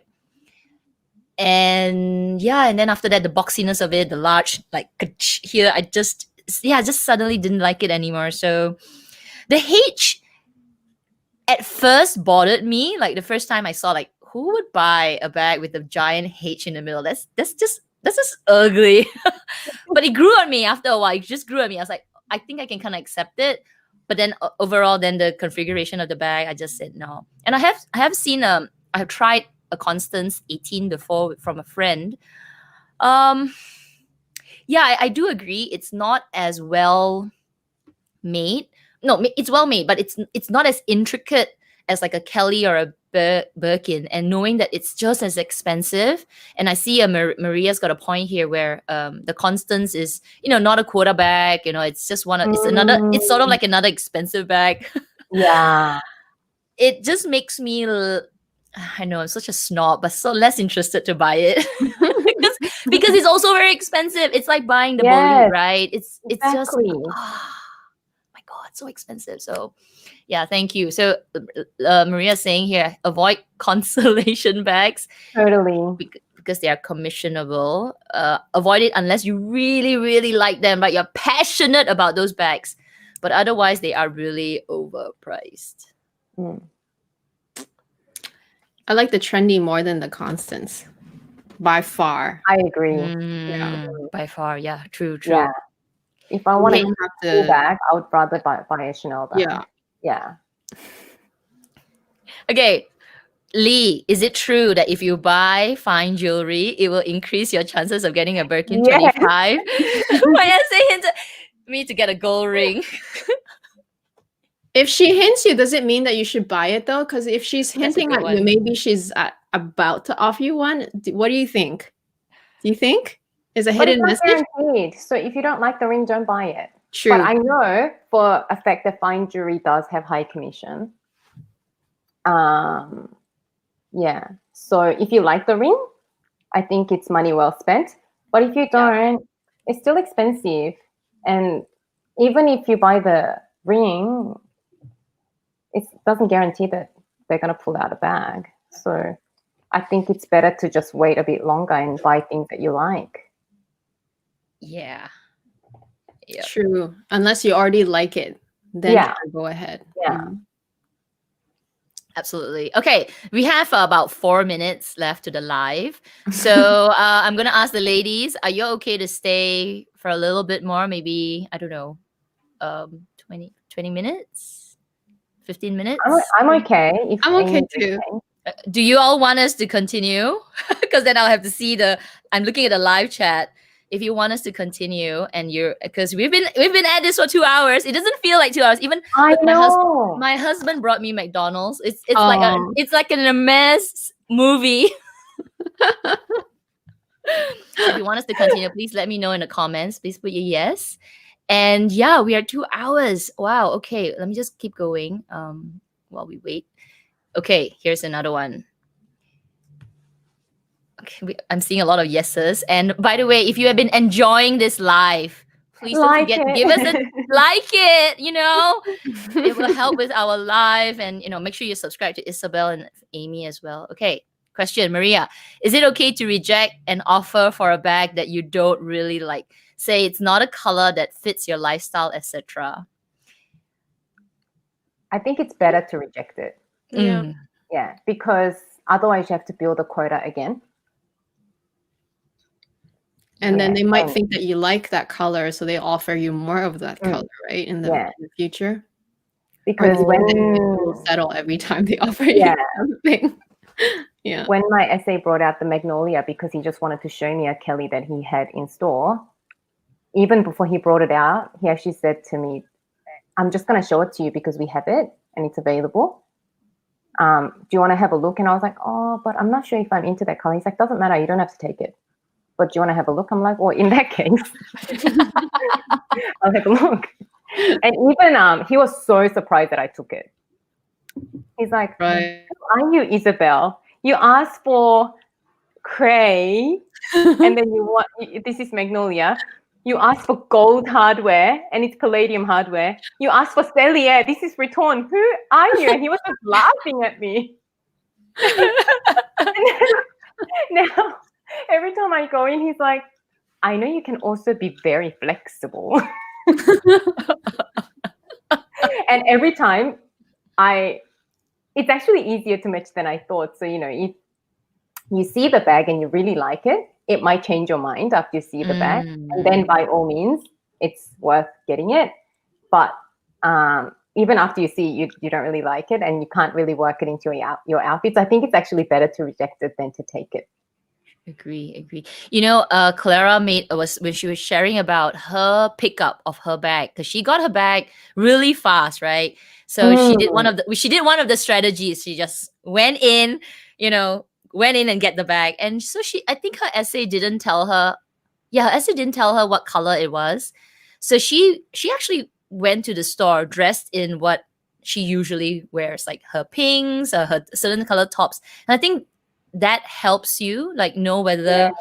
whether you know any bag that you get offered will it match your style. So I feel like if you know you could be offered any time, maybe a good idea is every time you visit the store, make sure you dress the way you dress, like the colors that you wear, because you never know, right? You never know. It's like, Mm. here, have a yellow Jean ombre bag, and you're like, in some off color, it might be a beautiful bag, right? All right. Mm. I agree. Okay, let's pull another one. Here is, I think we answered this, and then you said this, right, Shanna? Isabel, for your order which you have made, did you pay for it in full price? No, it's paid later. Okay. I find it funny that they don't make you pay ahead of time, not even a deposit. Isn't Yeah. that I weird? think they don't know what the price is going to be the next year. Yeah, that too. But at Yeah. least a deposit, like a But the thing deposit, is, you know? who's going to reject their own order, right? So they probably, it's a confidence thing, I think. Because if you can technically reject your special order when it arrives, apparently it happens really rarely, but someone else will be all over it. So I don't think they need to take a deposit. Um, They won't have a Yeah. problem selling it. Wow, that's like you will take it. It's confidence, man. It's like confidence in their I own think brand. so. Yeah. Yeah. Good one. Okay, Luxie Chic. Question for everyone. What color combo? Leather, hardware, if you're offered an SO for your dream Kelly or Birkin. I had to think can I about just get this. my first one Always first? It's not special order for me. I just not want an a easy basic decision you can version. make. This needs to be a whole different life. We'll have to come back to you. Well, Too many combinations. I'm like, maybe a bit this, maybe white stitching. exactly. Stitching colors, everything. And even to this day, I feel like, did I make the right decision? Should I have gone all out and get like, different accents of colors with stitches and yeah, very difficult decision. How long did you spend in the store? I don't remember if you 2 said. hours? 2 hours. Wow. Mm. What an experience. Okay, Isabel, how often do you use your current Birkin? And what occasion? I actually use it quite a lot because it's black and palladium, so I feel like it's really casual. And size 30 is great as an everyday bag because it's so easy to just put it on your arm and you can it's open. Yeah, I probably use it well, it's a bit hard because 2020, right? But our shops are open and everything. I'd say once a fortnight. Oh, that's off. Ooh. Yeah, it's a really good day bag. Yeah, so I just use it casually. I don't think it's an evening bag. Oh yeah, for Birkin 30 is too big. Exactly. Too big So for yeah, evening. Yeah. yeah. Okay. Bianca, what do you ladies think of pre-love Hermes bags? Would you recommend going for those or do the store experience? Okay, maybe I can share a little bit. So I have my pre-love Birkin 30, and I think it's okay to buy if you are, not into the whole pre-spend. And I'm only assuming that you have the situation of pre-spend, right? Because I've watched some videos where people just get offered a black Birkin gold hardware with nothing at all. I'm a little sore. But yeah, if you're not into that, then I think pre-love is also a good way to get your dream bag, and you might get a discount from it because if you buy a little bit older ones. Except that there's all those considerations of, do you know who your reseller is? You know, how confident is this, or how do you authenticate it? And we talked about this whole authentication situation and fakes in the market. So I think buying it is okay, pre-love, but you know, do your due diligence on pre-love Hermes bags, because it is so expensive. There is a huge market of fake bags. What do you girls think? I only like brand new anyway, because I keep my things in such good condition. Why would I start from the middle? That's how I feel. And I feel like these bags are so expensive. I would have them for life anyway. So I want to be the one who uses them to the point of looking pre-loved. I guess that doesn't discount buying it from a reseller, but then, yeah, like Kat and I, we don't stress enough on this channel like that. We just there's just too many precautions you need to take, and like the stress, the mental stress of like not knowing for sure until you get it authenticated. And even if it authenticated, you still kind of doubt it a little bit. Like, I don't need that stress. I'd rather just do the journey and buy things that I will use right now and be able to enjoy the quality at the same time. Yes, it's expensive. Yes, it takes time. But the alternative is to buy something from a reseller, which I don't know if I prefer. I actually don't prefer it. So yeah, I'd rather do the store experience. That's just personal, of course, but I'd rather do the store experience. What about you, Isabel? Yeah. Depends what sort of bag you're looking for. I know that if you're looking for a larger bag, you can get a great deal on the pre-love market. So if you're after even like a Birkin 35, even Kelly 32, that's slightly older, and you can get it under retail, I think that's still worth it with all the authentication. And of course, you've got to do your research. But if you want bags that have a huge premium, I feel like I'd rather spend a bit more and build my purchase history and actually buy things for that money. And I know you probably, the premium's probably not as much as what you have to spend at the store, but at least it's not for nothing if you buy things that you are going to wear and use. Yeah. So, yeah, if I knew what I know today, like when I bought my Birkin, I mean, I love my Birkin. Like, I never thought I would buy that, but that was many years ago. But if I know what I know today, I think I would not have bought it pre-loved. Honestly, I would have focused my energy to, enjoy and learn about the brand, and because of the hassle of authentication and like Amy said, you don't know what the owner before me did, kind of thing. Though it looks brand new, I mean, it looks in good condition, but still there is that back of the mind thing. But yeah, if I could like reimagine that journey, I would have probably waited a little bit and do what I'm doing now. Okay. Xin Yi's asking me, Kat, how difficult is it to get a Birkin in Singapore? I think the experience is the same in like in Sydney, and I think also in Canada. It's you have to spend. You just have to. I haven't heard of anyone or seen, just spoken to anyone that has not spent some money to get their bag. And so far, the people that I've spoken to have gotten the bag, but they spend. But the quantum is really dependent on you. Like what Isabel said, do you want it like now? Then just spend more and faster. And I think then your essay in Singapore will have more bullets to say, well, this one is here to stay. She really wants the bag or something. Or you were okay to wait it out, but you will get.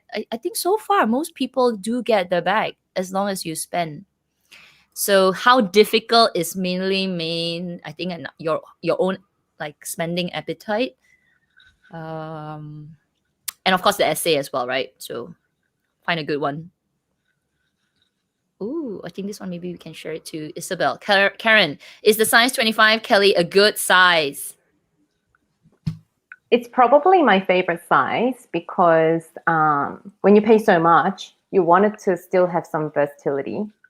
I think it's, unless it's like I said, a black tie event, you can actually use it as an evening bag, but you can actually make it quite casual too, especially because mine's in the rattan style, which is a bit more relaxed. But because it's so small, you can still dress it up. Again, it could be, I might change my mind, but like the mini Kelly, I feel like it's too small for me. I saw a video, and you can't, like, even for your phone, you kind of have to tilt it to fit it in, and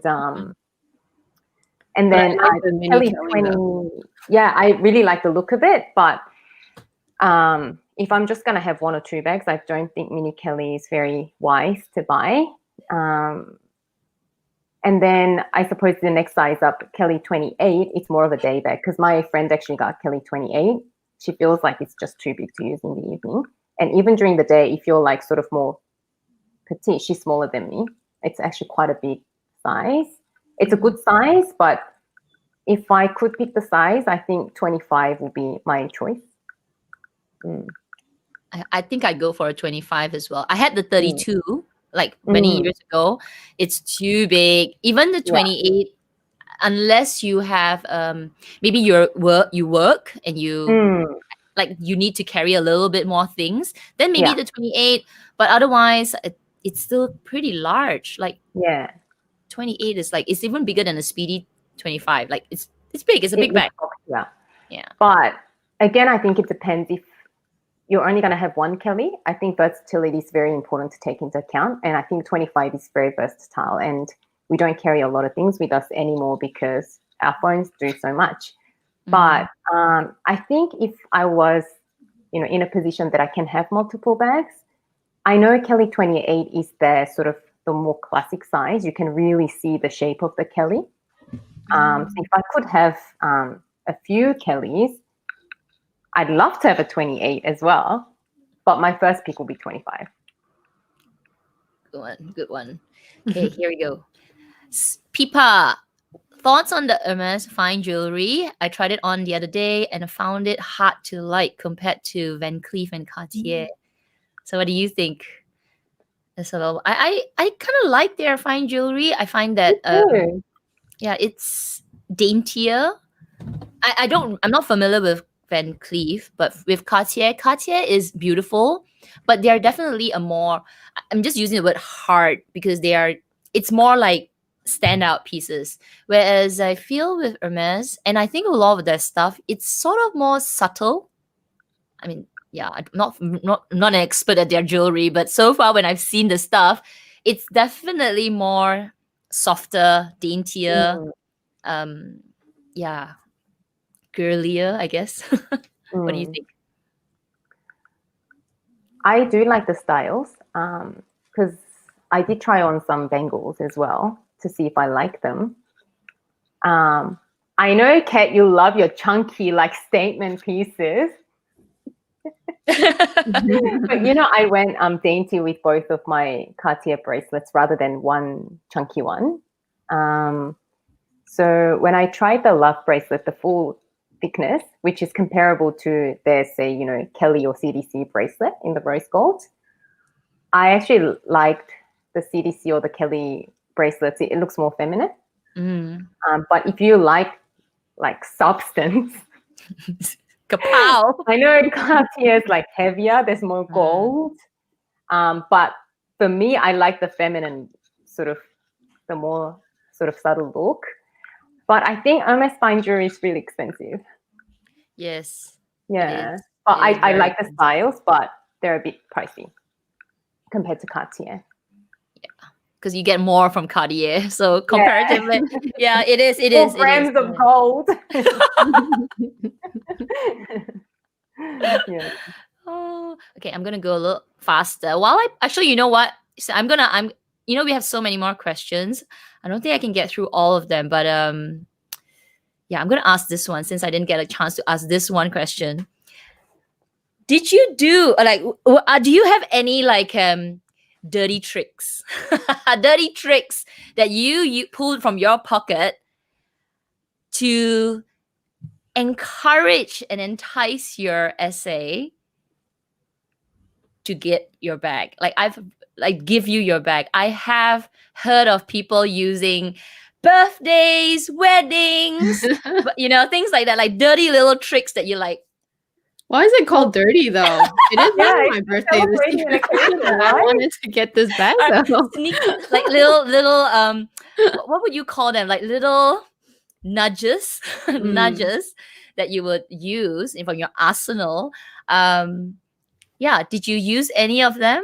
It could be anything. Like it could be friends. It could be.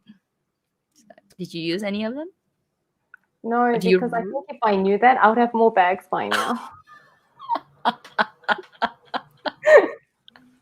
That's true. I still can't read him completely. Some days I feel like I can get any bag I want, and the next visit I'm not sure. That's He's the very roller good. coaster feeling. That's the roller coaster feeling. Yeah. So I've it's heard hard of to it, but- tell. He's very good, but I mean, very good essay, but he's definitely one above me. Can't throw anything. I feel like I can't read him. Still, yeah, very very helpful and very empathetic, but I don't think I can convince him to do anything, if that makes sense. He'll just do it if he wants to. He's very hard to. It's very hard. I guess he's experienced, so I can't tell. So it's kind of, I'm at his mercy. So I'm gonna put it out to the audience. Whoever has received, like, got your bag, what about the little nudges that you use? Like, I mean, we've watched videos. I mean, I've watched videos about people saying my birthday's coming, my wedding, and they seem to work.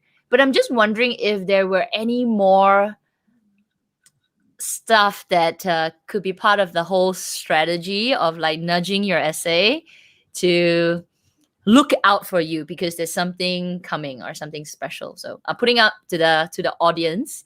Let us I'm going to know. say this one thing. If your essay was going to offer you a bag already and you say, there's a special occasion, I know it can speed things up a bit. Because I've spoken to a few people that had babies, given birth, and then went in, but she still had to buy a lot of fine jewelry. But then the bag came sooner than if she didn't give birth. I feel like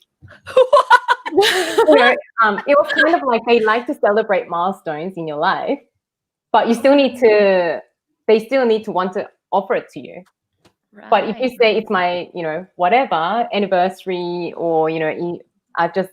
This is my push present or something like that, I feel like your essay might think of you a bit more, but these people still had to spend. So I feel like out of the people who are loyal to Hermes, if you have a special occasion, you might get your bag sooner. But you still need to be one of the clients that they want to offer the bag to.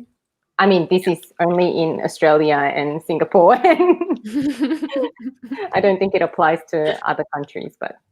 Okay, I'm just looking at a couple of the comments that came in. Amanda is saying, maybe send your husband.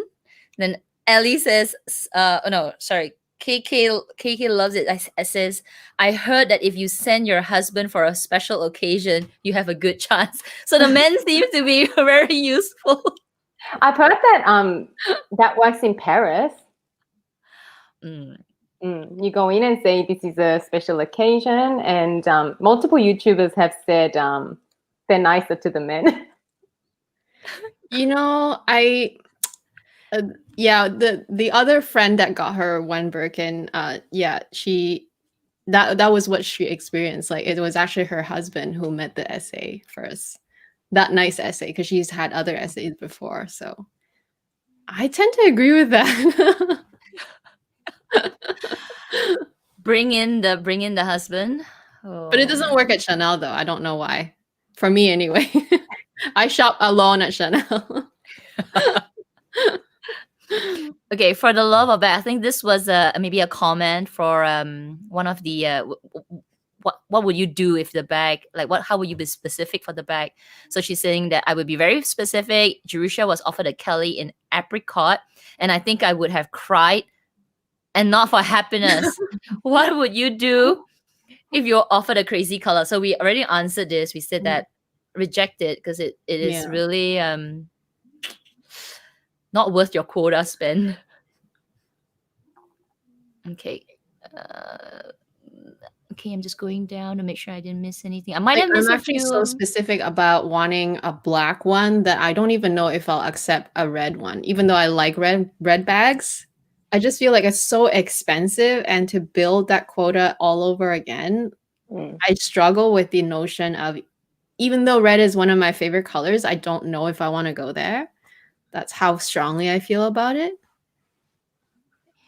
Yeah. I wonder. Wow, you guys are on a roll in the live stream, live chat. I'm like, where is it? Where is it? Gosh, I think we need to have Isabel back in our. Yes. Yeah. Okay, so I think this is one for Singapore. Let me just read that. Kat, you might know there's a difference between Taka and Liat Boutique. In Singapore, I have been shopping at Taka to build my quota and wondering if they have less stock. Okay, this is Singapore specific. So in Singapore, we have 3 Hermes stores, and Singapore is so small, so they're all sort of like in driving distance. And I from my little bit of experience, I do believe that the Liat Towers has the most stock. Liat Towers they have their whole section of the whole part of the building in Hermes. Hermes has part of the building, and it's 4 stories, if I'm not mistaken. So they have the ground floor, which is the cashier. Then they've got the shoes, and then they've got one more. And then I think it's the furniture at the top. So it's the big one. Then they have the one at MBS, and then they have the one at Taka. I do find that the 2 stores at Taka and MBS, maybe because those have a lot of tourists, maybe they do get stock, but it's very competitive and there are so many people there. The Liat Towers is a little bit further away, like you got to walk all the way down to Orchard Road, and tourists don't usually go there. Like, it's not the prime spot. I feel like they do. Yeah, you might be better chances at Liat Towers. So yeah, we have 3 stores. Okay, this one for Isabel. Is Chanel still cheaper in Paris than Sydney? I don't think so. They did the whole price harmonization a couple of years back. So yeah, I think it's similar now. Oh, this is a good one. Rachel, my question is, when does the H journey stop? Never. Once you're in, you're in. Once you're in, you're in. Okay. Unless you're the type who's like, yeah, you know, you get your one bag and you're out. Some people are like that. Yeah. Yeah. But I don't feel like any of us here are. Like the Maybe 3 of in a us. few weeks we might be over it, but not now. No, I think I think it won't end so soon, because once you started, you're hooked. And I was telling Amy, I said, you have this Hermes brain, like it comes, everything I buy now, I'm like, nah, let's wait, let's buy something at Hermes. It's sort of like your boots, right? You're buying your boots, instead of from LV, you check in Hermes first, because you'll never know. Like my rain boots, I mean, Hermes didn't have it, but yeah, you try and find an alternative at Hermes first, don't you? Yeah. What have they done to us? Okay, Emily, did you make a loss selling? Did you make a loss selling Hermes bags before? How much is the loss, or are you willing to lose? I have sold my Hermes bags, like my Kelly was sold, but that was secondhand already. So I made a little bit of a loss because it was already secondhand, like a little bit, like 5%. But is it because you consigned it? Yeah. Okay. But you know what? I don't even know how to sell such an expensive bag by myself if I were to sell one. Yeah, I wouldn't do it by myself. Yeah. I'll consign it too. Probably. Yeah, I just actually sold it back to the seller that bought it from me. So she probably got double. Yeah, because I bought it from her and I was like, yeah, she profited twice from me, right? Because it's like the first time that premium and then the second time I lost. I was like, oh, awesome. But you know, it takes away the hassle of me trying to sell it myself and tell people this is real, because she sold it to me. So I'm like, can you just buy it back from me? And she's like, yeah, I'll take it at a loss. I'm like, damn it, twice. Oh, okay. Maybe we'll end with this one. Okay, so I know we have a few more questions, but yeah, let's end with this one. Shakina, after getting both B and K, do you think it's worth the price you paid? And I believe the price you could be two things, right? The price you pay for the bag, the actual bag itself, but also the overall price you paid. Let's ask Isabel. Yes. Of course, if you just look at the dollar figure, I don't think anything's worth it because you don't need it to live, right? But we're buying luxury and it's kind of relative, right? So I think compared to what you can buy for that amount of money, it's hard to say, but I would do it again. See, that's one of the questions that I had in mind too for you was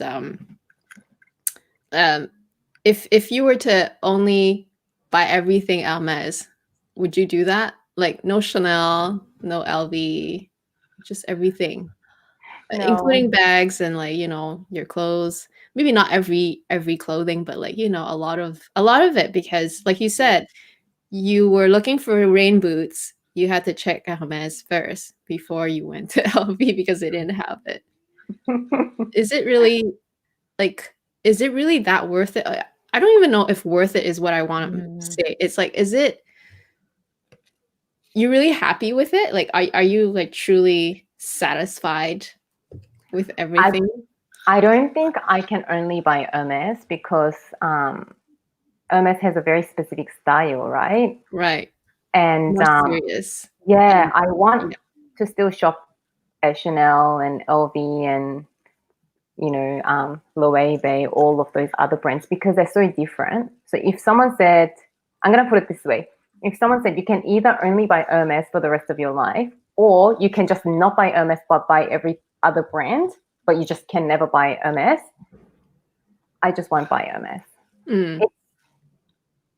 It's nice as part of a collection, but I don't think you can just have Hermes. It's kind of boring, you know.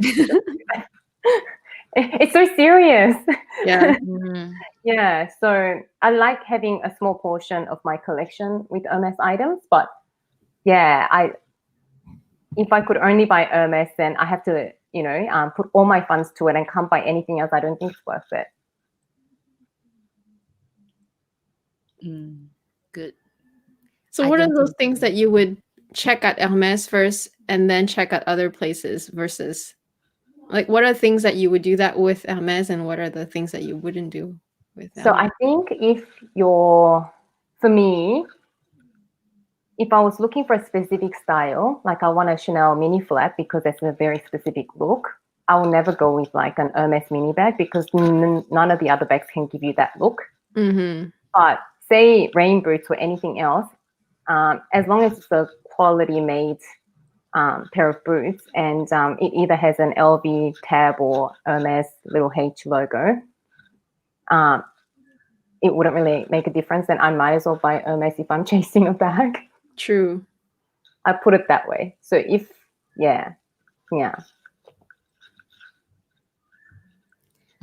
that makes it very hard because like a lot of the things at Hermes, yes, they're beautiful quality and crafted and everything, history, blah blah blah, design. Mm-mm. But it's so serious that Yeah. when you have a specific style, or you're maybe shifting, but like to build that wish list, like I'm have a lot of screenshots on my phone, but that's just like a lot of the maybe screenshots as well. So it's like, yeah, it's gonna be interesting. Yeah, but I do have to say, you get a little bit like that. You're like, if I'm looking for a pair of shoes, sneakers, I'll just get the Hermes sneakers and not the Chanel one. Yeah, definitely. I think that's okay because you still got your nice sneakers, right? Yeah. But If I they're think interchangeable, I might as well go with Hermes. for sure. Yeah. And I think I'm gonna echo Isabel. It's like Amy, you're wearing those really gorgeous Chanel earrings. You can't get that. No, you can't get that. Hermes. I've obviously been browsing on their website as well, and when I look at their fashion jewelry, it doesn't spark excitement. It's it's safe. It's safe, and it's everyday. It's nice and stylish, but I feel like it doesn't spark that a bit of cheekiness in it. A bit of like sass. So yeah, it's so hard to just say I want to have one type of bag in my collection with B's and C's. I think Chanel does this whole range. Like they do the whole collect everything so well. Like it's always exciting. It's always interesting. It's always different, but still look elegant. I don't use the word classy, right? Still looks fun. But with Hermes, I feel like there's a place in the collection for their stuff. Because I'm trying to imagine like my whole collection just look like B. I mean, it'd be great, but it's just that Birkin, and they just look, too I actually serious. had that moment the other day, and it's not like I have that many Birkins or anything, but I opened my closet. It was like Birkin, Kelly, beige Claire, Chanel flap, classic, Chanel mini, monogram, Louis Vuitton, and I was like, I need something fun. I just can't do this. Yeah. Why not a wine bag? Yeah, I watched that. Oh, and the capucines. It just was like, oh, it's so serious. Yeah. You need that fun. You need a little bit of fun element, and with Hermes, you don't have. You gotta mix it up. Yeah. Wait, Isabel, did you not sell your mini in the raspberry color in the I lambskin? did. Do you regret it? Sometimes. That was I the don't one I regret- was shocked because You I'm know like, what? no, not the mini. I don't regret that specific bag, but I really want to add back a rectangular mini. Yeah. But it's so much more expensive than when I bought that raspberry one. Yeah. So I actually don't want that one back because I've been using the Kelly with all the outfits that I used to wear with that one. So because I'm not aiming to have like a 30 bag collection, I still want to stick to a manageable number. I still want variety. So I do miss the rectangular mini, but I just wish I bought another color like sooner before the price was crazy. And resale's even worse. Like it's more expensive. Tell me about it. It's crazy. Screenshotting all the resale prices of especially the caviar ones. They're like $7,000-8,000. I'm like, are you kidding me? That's money that could go into the quota. Yeah, and at Chanel, I can't even get a mini bag anymore because I'm a nobody now because I haven't been shopping at Chanel for 2 years. I literally went in when I looked at the phone bag and I was like, oh, are you getting any of the rectangular minis? And this essay, I didn't buy the phone bag from him, but because there are 2 Chanel stores in Sydney City. I went to the one in Westfields, big shopping center, and the guy totally snobbed me off. He's like, yes, they came in, but they're all assigned to clients. And then I was like, okay. He was probably not lying, but there's a nicer way of saying it.